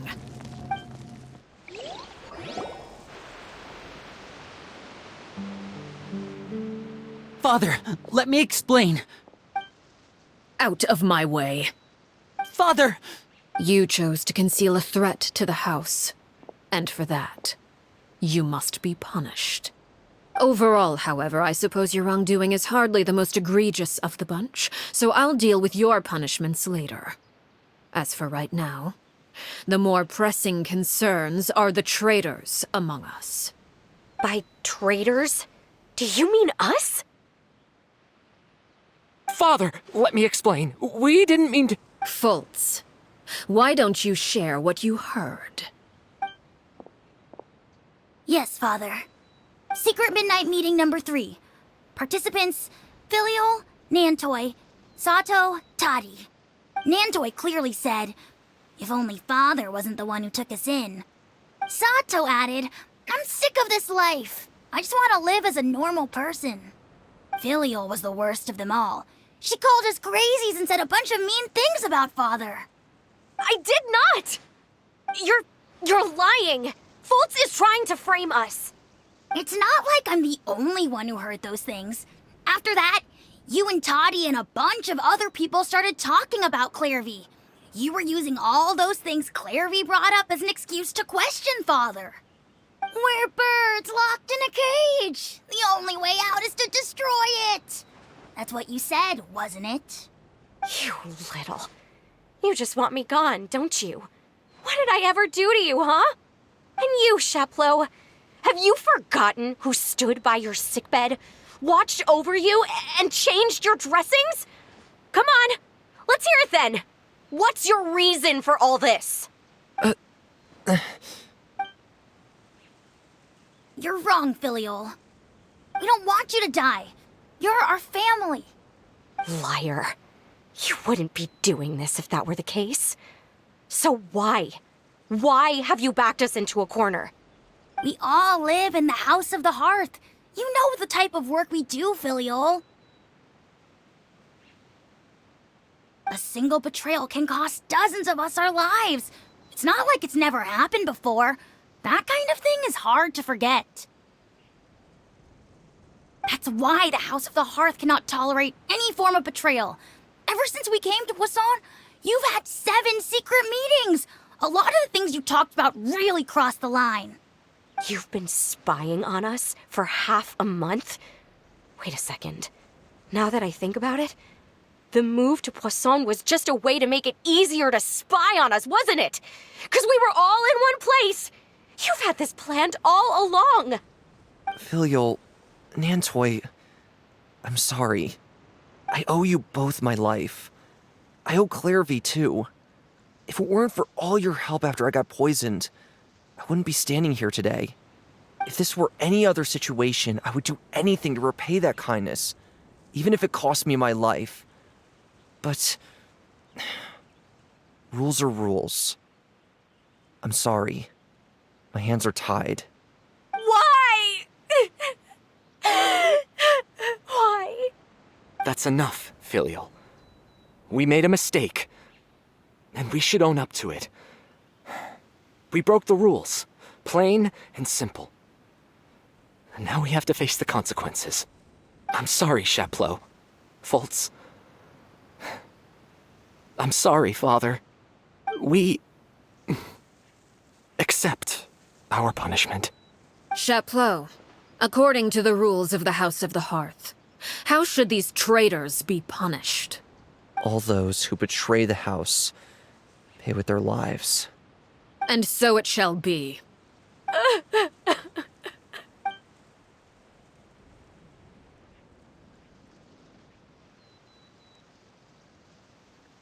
Father, please wait! Something you want to say, Linny? Please reconsider, Father. What Filial and the others did, does it really count as betrayal? We all come from broken families. From the very first day we joined the House of the Hearth, we wanted nothing more than to make it a real home. But the truth is, none of us know what a real home should look like. I'm not saying I have all the answers. All I know is this. Killing Filial and the others may uphold the rules, but doing so will only bring us further away from being a real family than we've ever been. So please, Father, please reconsider. I agree with Linny. Father, please. Linny, you... I also agree with Linny. An order once given cannot be rescinded. However, given the extent of your determination, I suppose we shall have to go about this a different way. Draw your weapons and face me. Our weapons?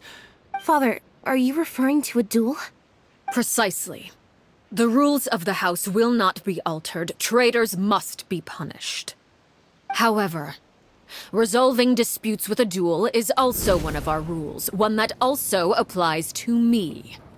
Demonstrate a sufficient showing of strength, and I shall offer a concession. Wait. Beat Father in a duel? Impossible. Father is way too strong, even for Linny.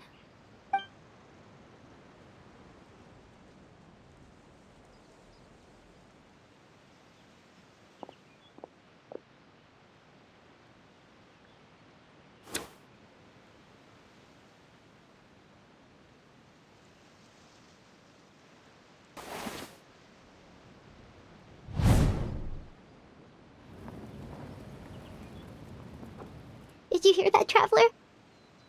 Linny and the others have to duel the Knave. What should we do? Can they really win something like that? If they lose, those people from the house are really gonna be executed. Hey, are you listening? Don't you want to say a proper goodbye at least? Anger makes you impulsive. Sorrow causes you to waver.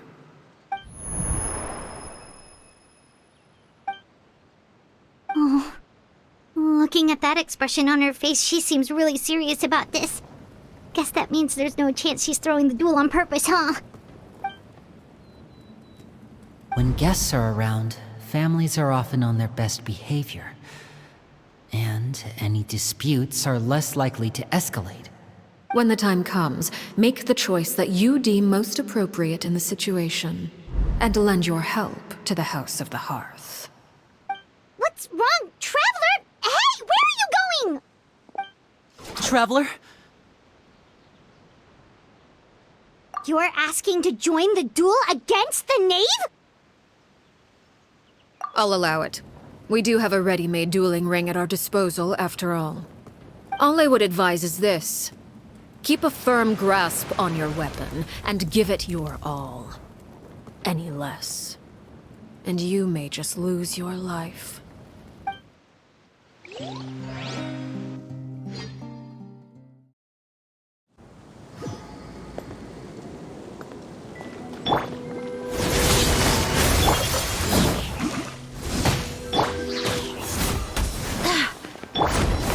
now.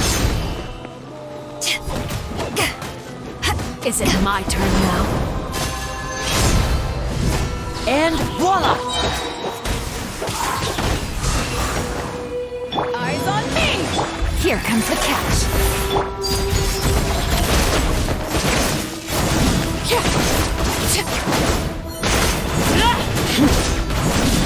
How amusing. Father's even stronger than I expected. Transfixed. With the fall of darkness, destruction shall rise. Have a taste of purgatory.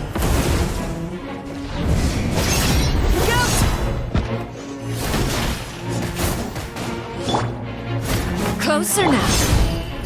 Busted. Look at you. Trapped like a bunch of helpless animals. Watch out for Father's movements!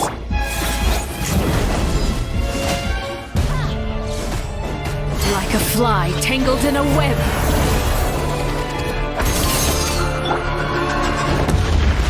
Spare your energy. Running is of little use.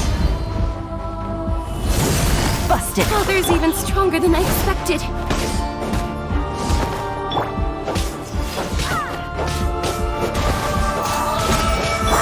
Late Is it my turn now? Witness my rise. Try to pace yourself!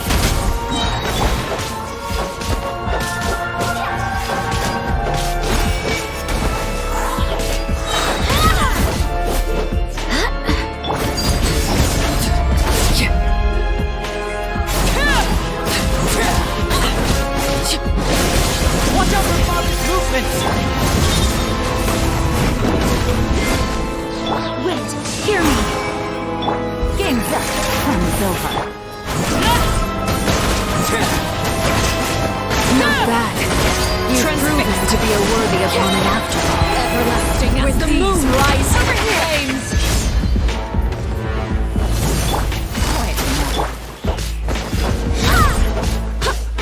Go as one!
Let's see how strong your resolve truly is.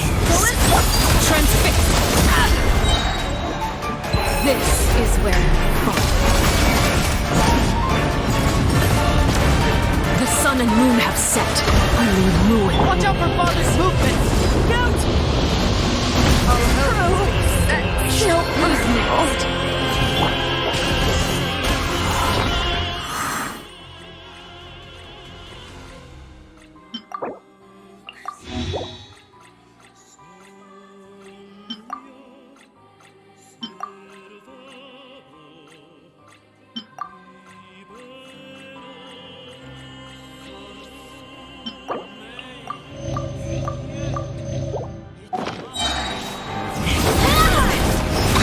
Money!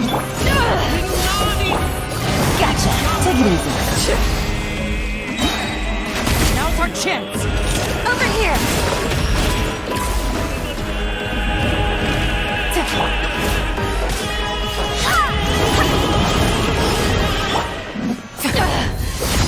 Haven't won yet! I swear by my sword! Watch out for Father's movement! Shoot!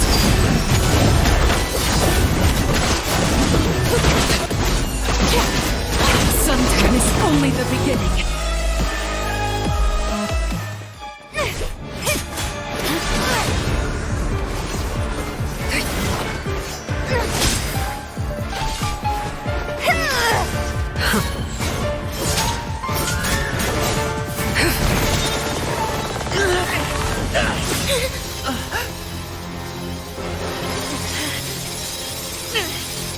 You should know better than to crowd in one place.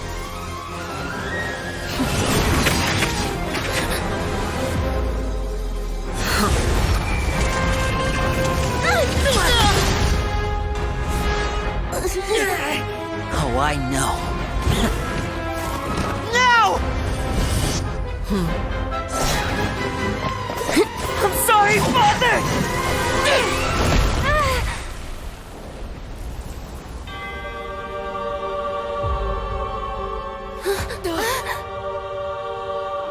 Sorry for what? This pitiful excuse for an attack.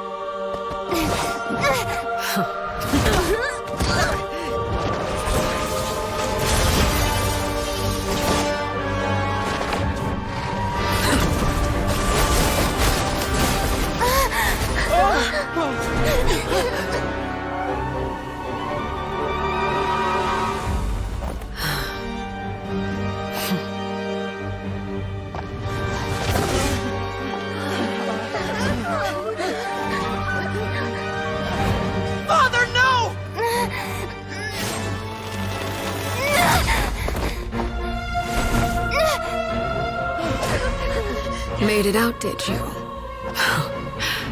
You're stronger than I expected.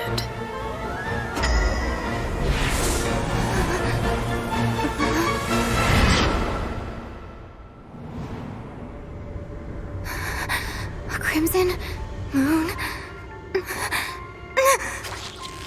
I can't move.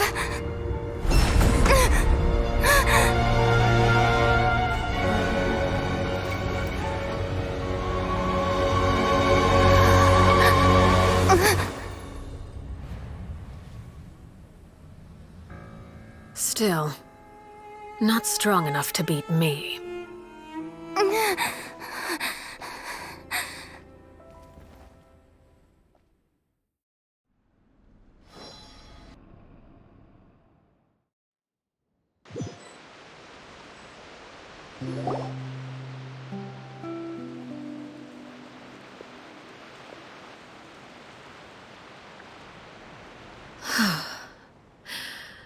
I believe we can end things here.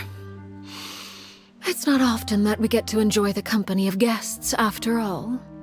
We wouldn't want things to get too out of hand. Brother, are you all right? Lenny! Given that I am the victor of this duel, as agreed, the punishment stands. No! I never thought things would end like this. However, everyone involved in the duel demonstrated a remarkable level of strength and determination. In light of this, I'm prepared to change the method of execution. Elwar, the bottled flames I gave you for safekeeping. Do you still have them? Yes? I wasn't sure what they were for, but I've kept them super safe. I didn't lose a single one. Wonderful. Then, in just a moment, I'll have you administer them. Bottled flames? Indeed. They're the product of a secret experiment. Under certain special circumstances, flames can be extracted from my person and preserved. Once ingested, searing pain will spread across every inch of your body. No harm will come to you physically, but your memories will be burned away. If you can withstand the pain, when you awake, you'll have forgotten everything you know about the House of the Hearth, and will be expelled from the organization. In other words, administering this concoction will kill the version of you that grew up in the house, and give you a new identity.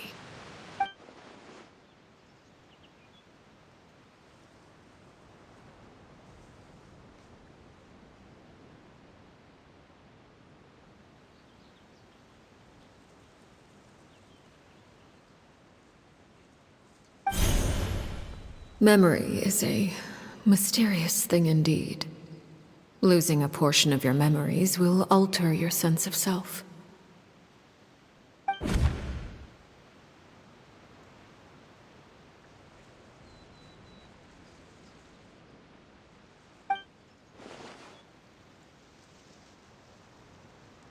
So, you're just letting us go, Father? You misunderstand. Memories are extremely important. Once consumed by flame, the version of you standing before me will die, and our secrets will die with you. So no, I don't intend to just let you go, because the person who survives will be nothing but a stranger. Even so, I won't have to live in fear anymore. I'm sorry, Father.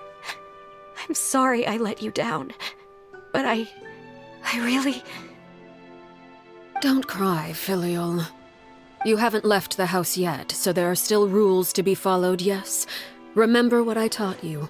Anger makes you impulsive, sorrow causes you to waver. Don't let yourself be controlled by your emotions. Of course. I'll remember. Dry your tears, and go pursue the life you really want. Yes, Father. Chaplot, Foltz, Elwar. Take them back to Poisson. And bring Linny and the others as well. I prepared 3 extra vials of bottled flames. As for whether to take them, the choice is yours. Goodbye, children.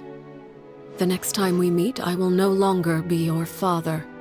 Thank you for all you've done for the house. I hope you have bright futures ahead of you.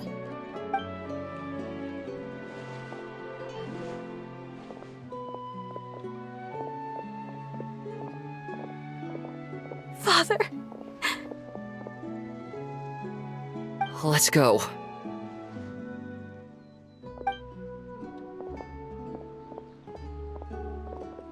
Here, grab my arm, Linny.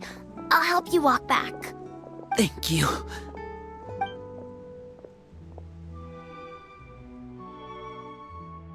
Clairvy.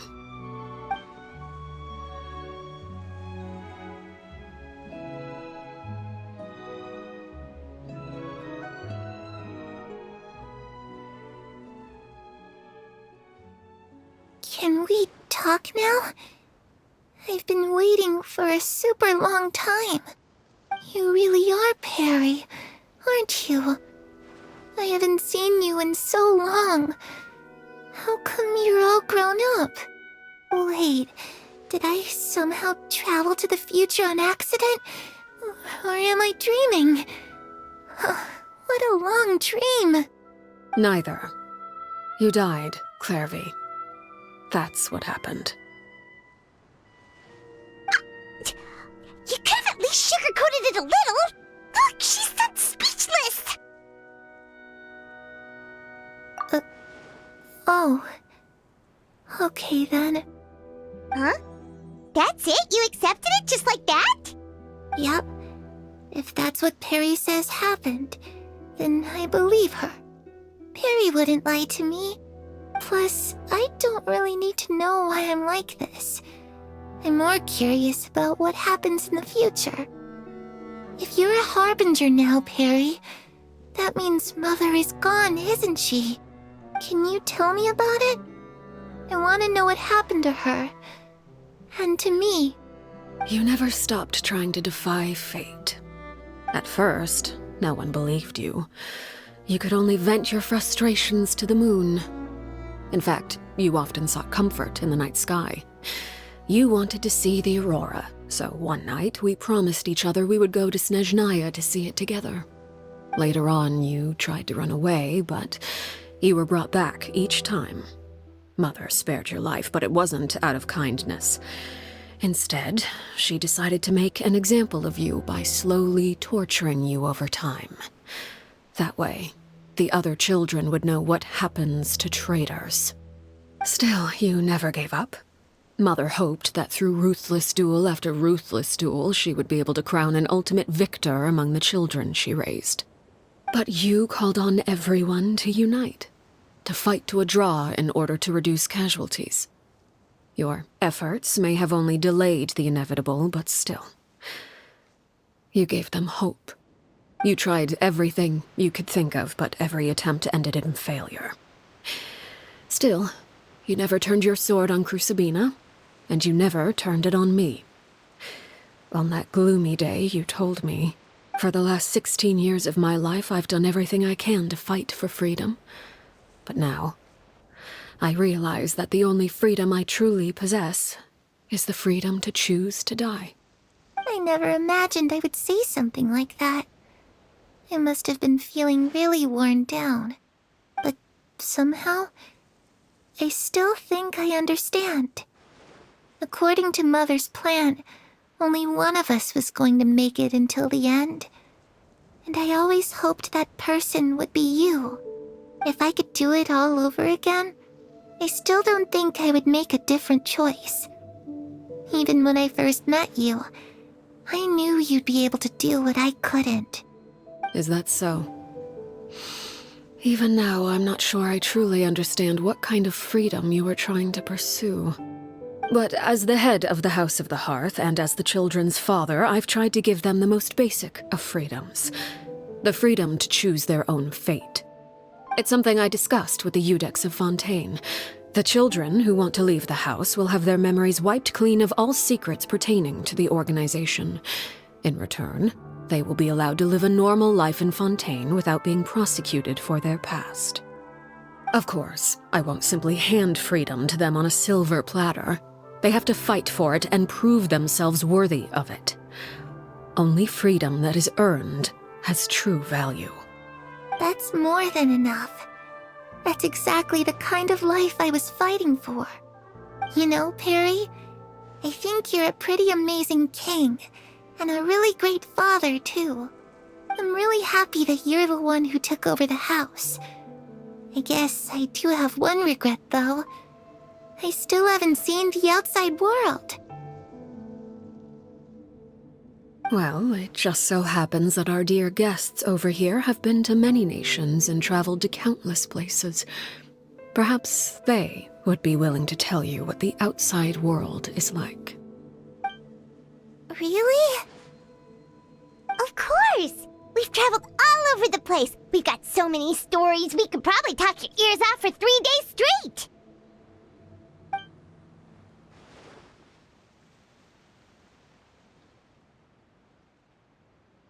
You know, I used to dream of being a bard. Playing the lute while singing into the winds of freedom. Even if there was no one there to listen, I would have continued to sing no matter what.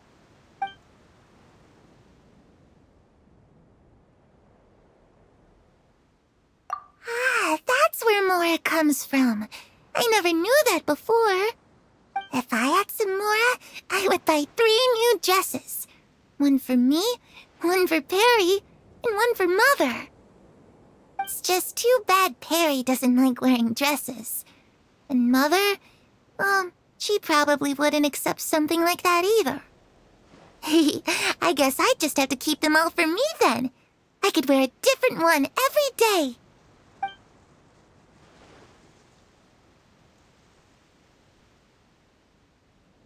Those yokai you mentioned, what do they look like? I once saw a drawing of this one guy with horns on his head and a super scary face. Are there any yokai like that? Oh, sounds like you're talking about an Oni. Yep, we've met one, and let Paimon tell you, they're not nearly as scary as they look. I was always too afraid to skip Mother's fighting lessons. But at the academia, I bet you could do all sorts of secret things in class. Things that have nothing to do with studying. I'm just kidding. Being able to study whatever you want without having to fear for your life actually sounds pretty great.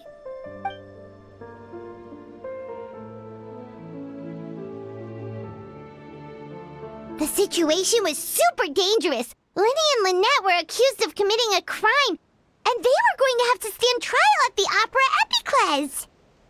Oh no, that must have been hard for all of you. What happened next?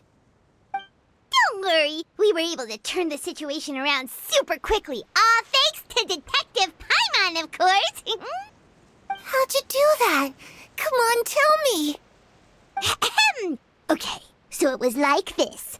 After the failed magic show, we rushed to the scene and...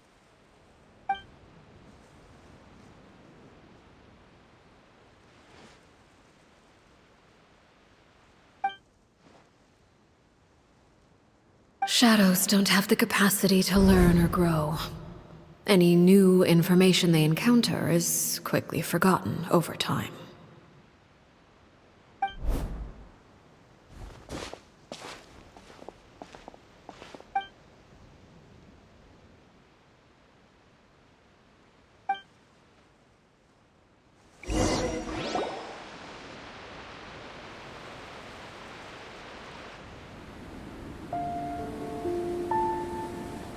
Clairvy, you've worked tirelessly from the shadows to overthrow the House of the Hearth. Now, by my authority as the Knave, I shall announce how this matter ends. You are hereby expelled from the House of the Hearth. You are no longer tied to this place, nor are you bound by its rules. You're saying that I can finally leave? I get to experience the outside world as well? Oh, I almost forgot. There's no getting older for me. Still, seeing who you grew up to be makes me really happy, Parallel. Take care of yourself. Goodbye. May we meet again someday.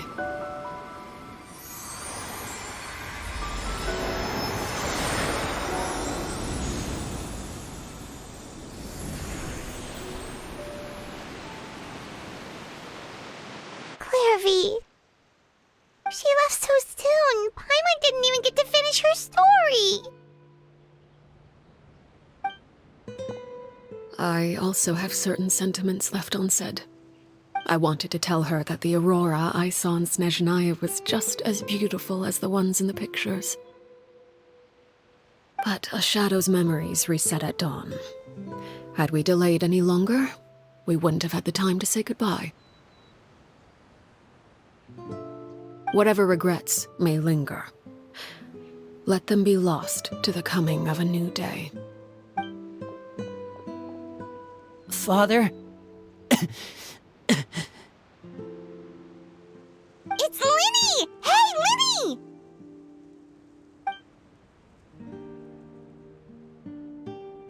What is he doing back here? Let's go check it out.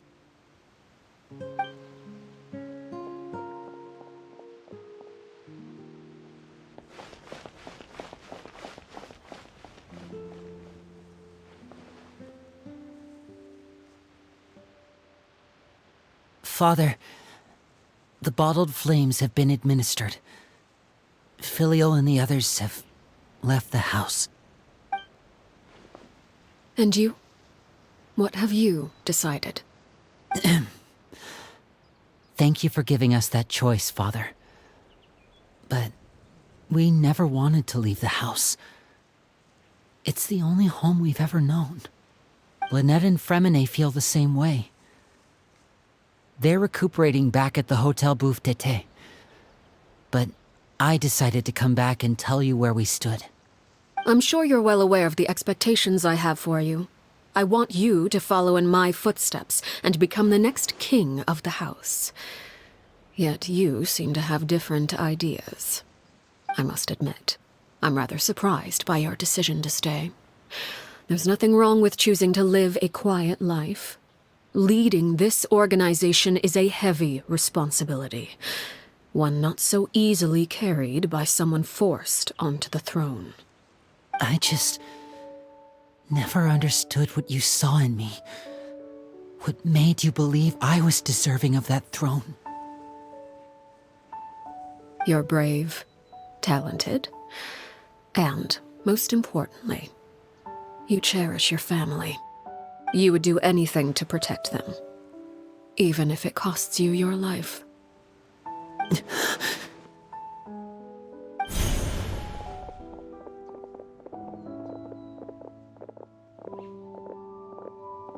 Speaking up back there was so brave of you, Linny.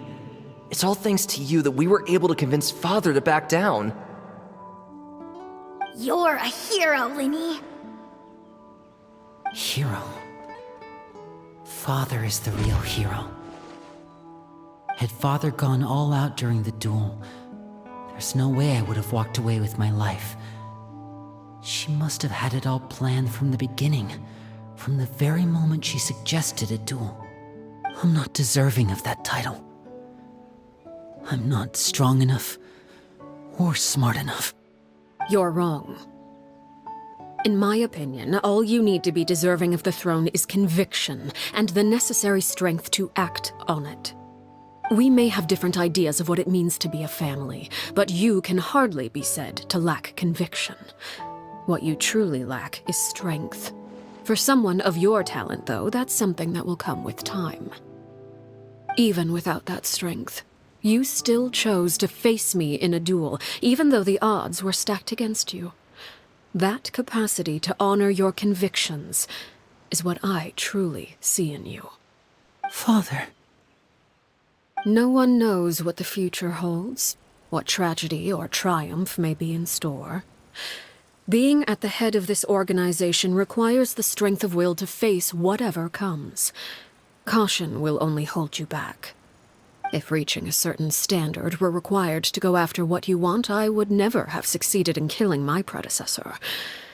Back then, there was still a considerable gap between our abilities. Strength may decide the ultimate victor, but those who let a lack of strength dictate their decisions or undermine their convictions will never be worthy of the throne. I understand, Father. Thank you. Children must grow up to surpass their parents. Only then can a family continue to flourish. The road ahead is not an easy one, so I'll ask you one last time. Are you certain you want to stay? You've done so much for me, Father, and that kindness must be repaid. Plus, with Project Stuja at hand, there are many dangers ahead, and I, for one, don't intend to back down. Protecting my family at all costs. That's my conviction. Then you're welcome to stay. As for Project Stuja, you need not be too concerned. If those cowardly businessmen and heartless dignitaries try to take us down, I'm prepared to teach them a lesson. Having members who longed for the light was our organization's last weakness. With those members no longer among our ranks, the House of the Hearth is like a spider hiding in the shadows. We need only wait for our prey to come to us. At present, our imperative is to use their plan to our advantage. In doing so, a crimson moon shall rise amid the frigid blizzards of winter.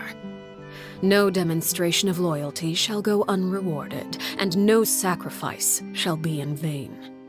As for the two of you, whether we meet again as friend or foe, I'll remember the camaraderie we shared in this moment. No matter how arduous the journey ahead, I hope we both reach our desired destination.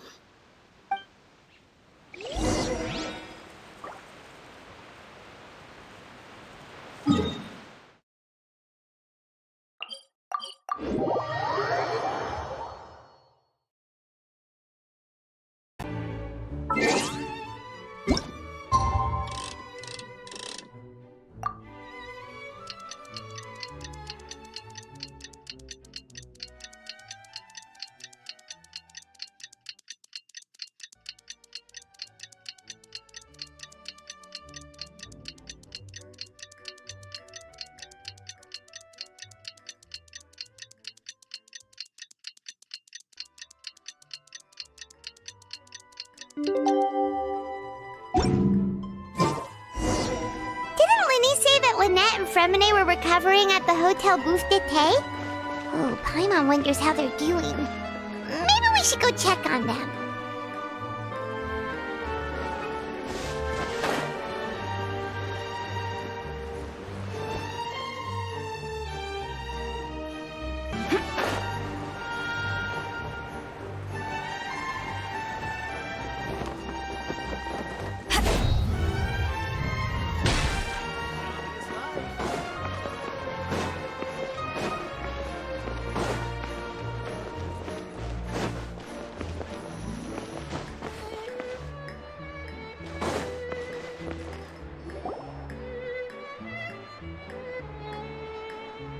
Lynette? Fremine? How are you feeling? Much better. Whew, what a relief! What about you? Are you feeling alright?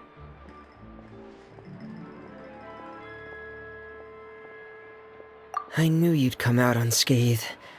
Us, on the other hand, well, we've been bedridden for 2 days. I couldn't even turn over.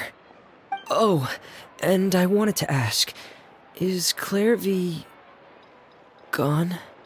Linny and the other members have left Poisson and returned to the House of the Hearth. According to him, there haven't been any more sightings of a spirit roaming the house.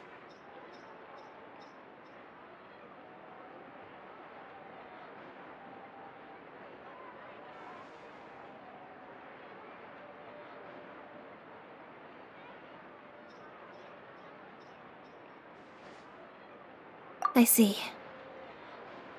I'm glad. Father came to check up on us 2 days ago and told us about what happened with Crusabina and Clairvy. Actually, I've met Crusabina before.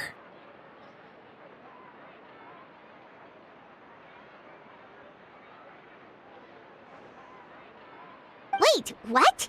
You've met the former Knave? Crusabina died a year after Clairvy.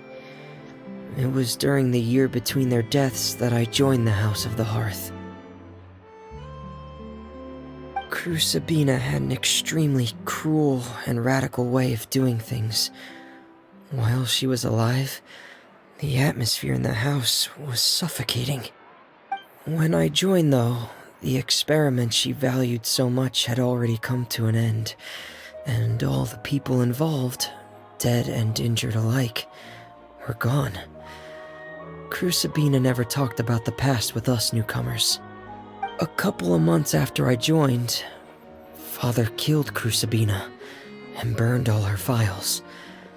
With that, the names of all the people subjected to her experiments, Clairvy included, were lost to the flames, along with the painful memories they represented. Father took in Lenny and me a couple months after that, but she never mentioned anything about Crusabina or Clairvy. It really seems like something she was planning to keep to herself. The last time you talked to her, did she mention why she kept it a secret for so long? She said she didn't want us to be affected by the darkness of the past. She was worried we'd develop a false sense of gratitude towards her if we knew about it. The foundation of a family should be free of any corrupting influence. Whatever happened in the past, it has nothing to do with who we are now.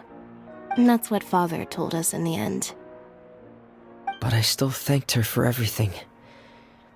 It was only after hearing about what Crusabina did that I finally realized how insignificant our lives could have been. The members of the house meant nothing to her. To say that she valued them in any way, even just as a tool, would probably be giving her too much credit. If Father hadn't taken over the House of the Hearth, I probably would have already...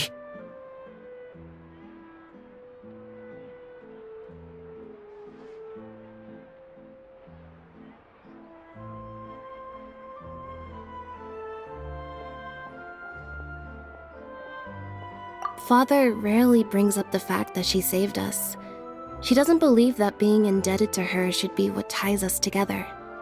But even if we didn't owe her anything, we would still choose to stay. Because this is our home. We may have arguments or times when we feel wronged. Some people may even choose to leave. But as long as Father is here, we will always have a home. Whether the path before us is bathed in sunlight or shrouded in shadow, we'll follow Father wherever she chooses to go. So I wanted to say thank you for helping us make it through this crisis. Without your help, we could have lost a lot more along the way. Oh, we didn't do anything, really.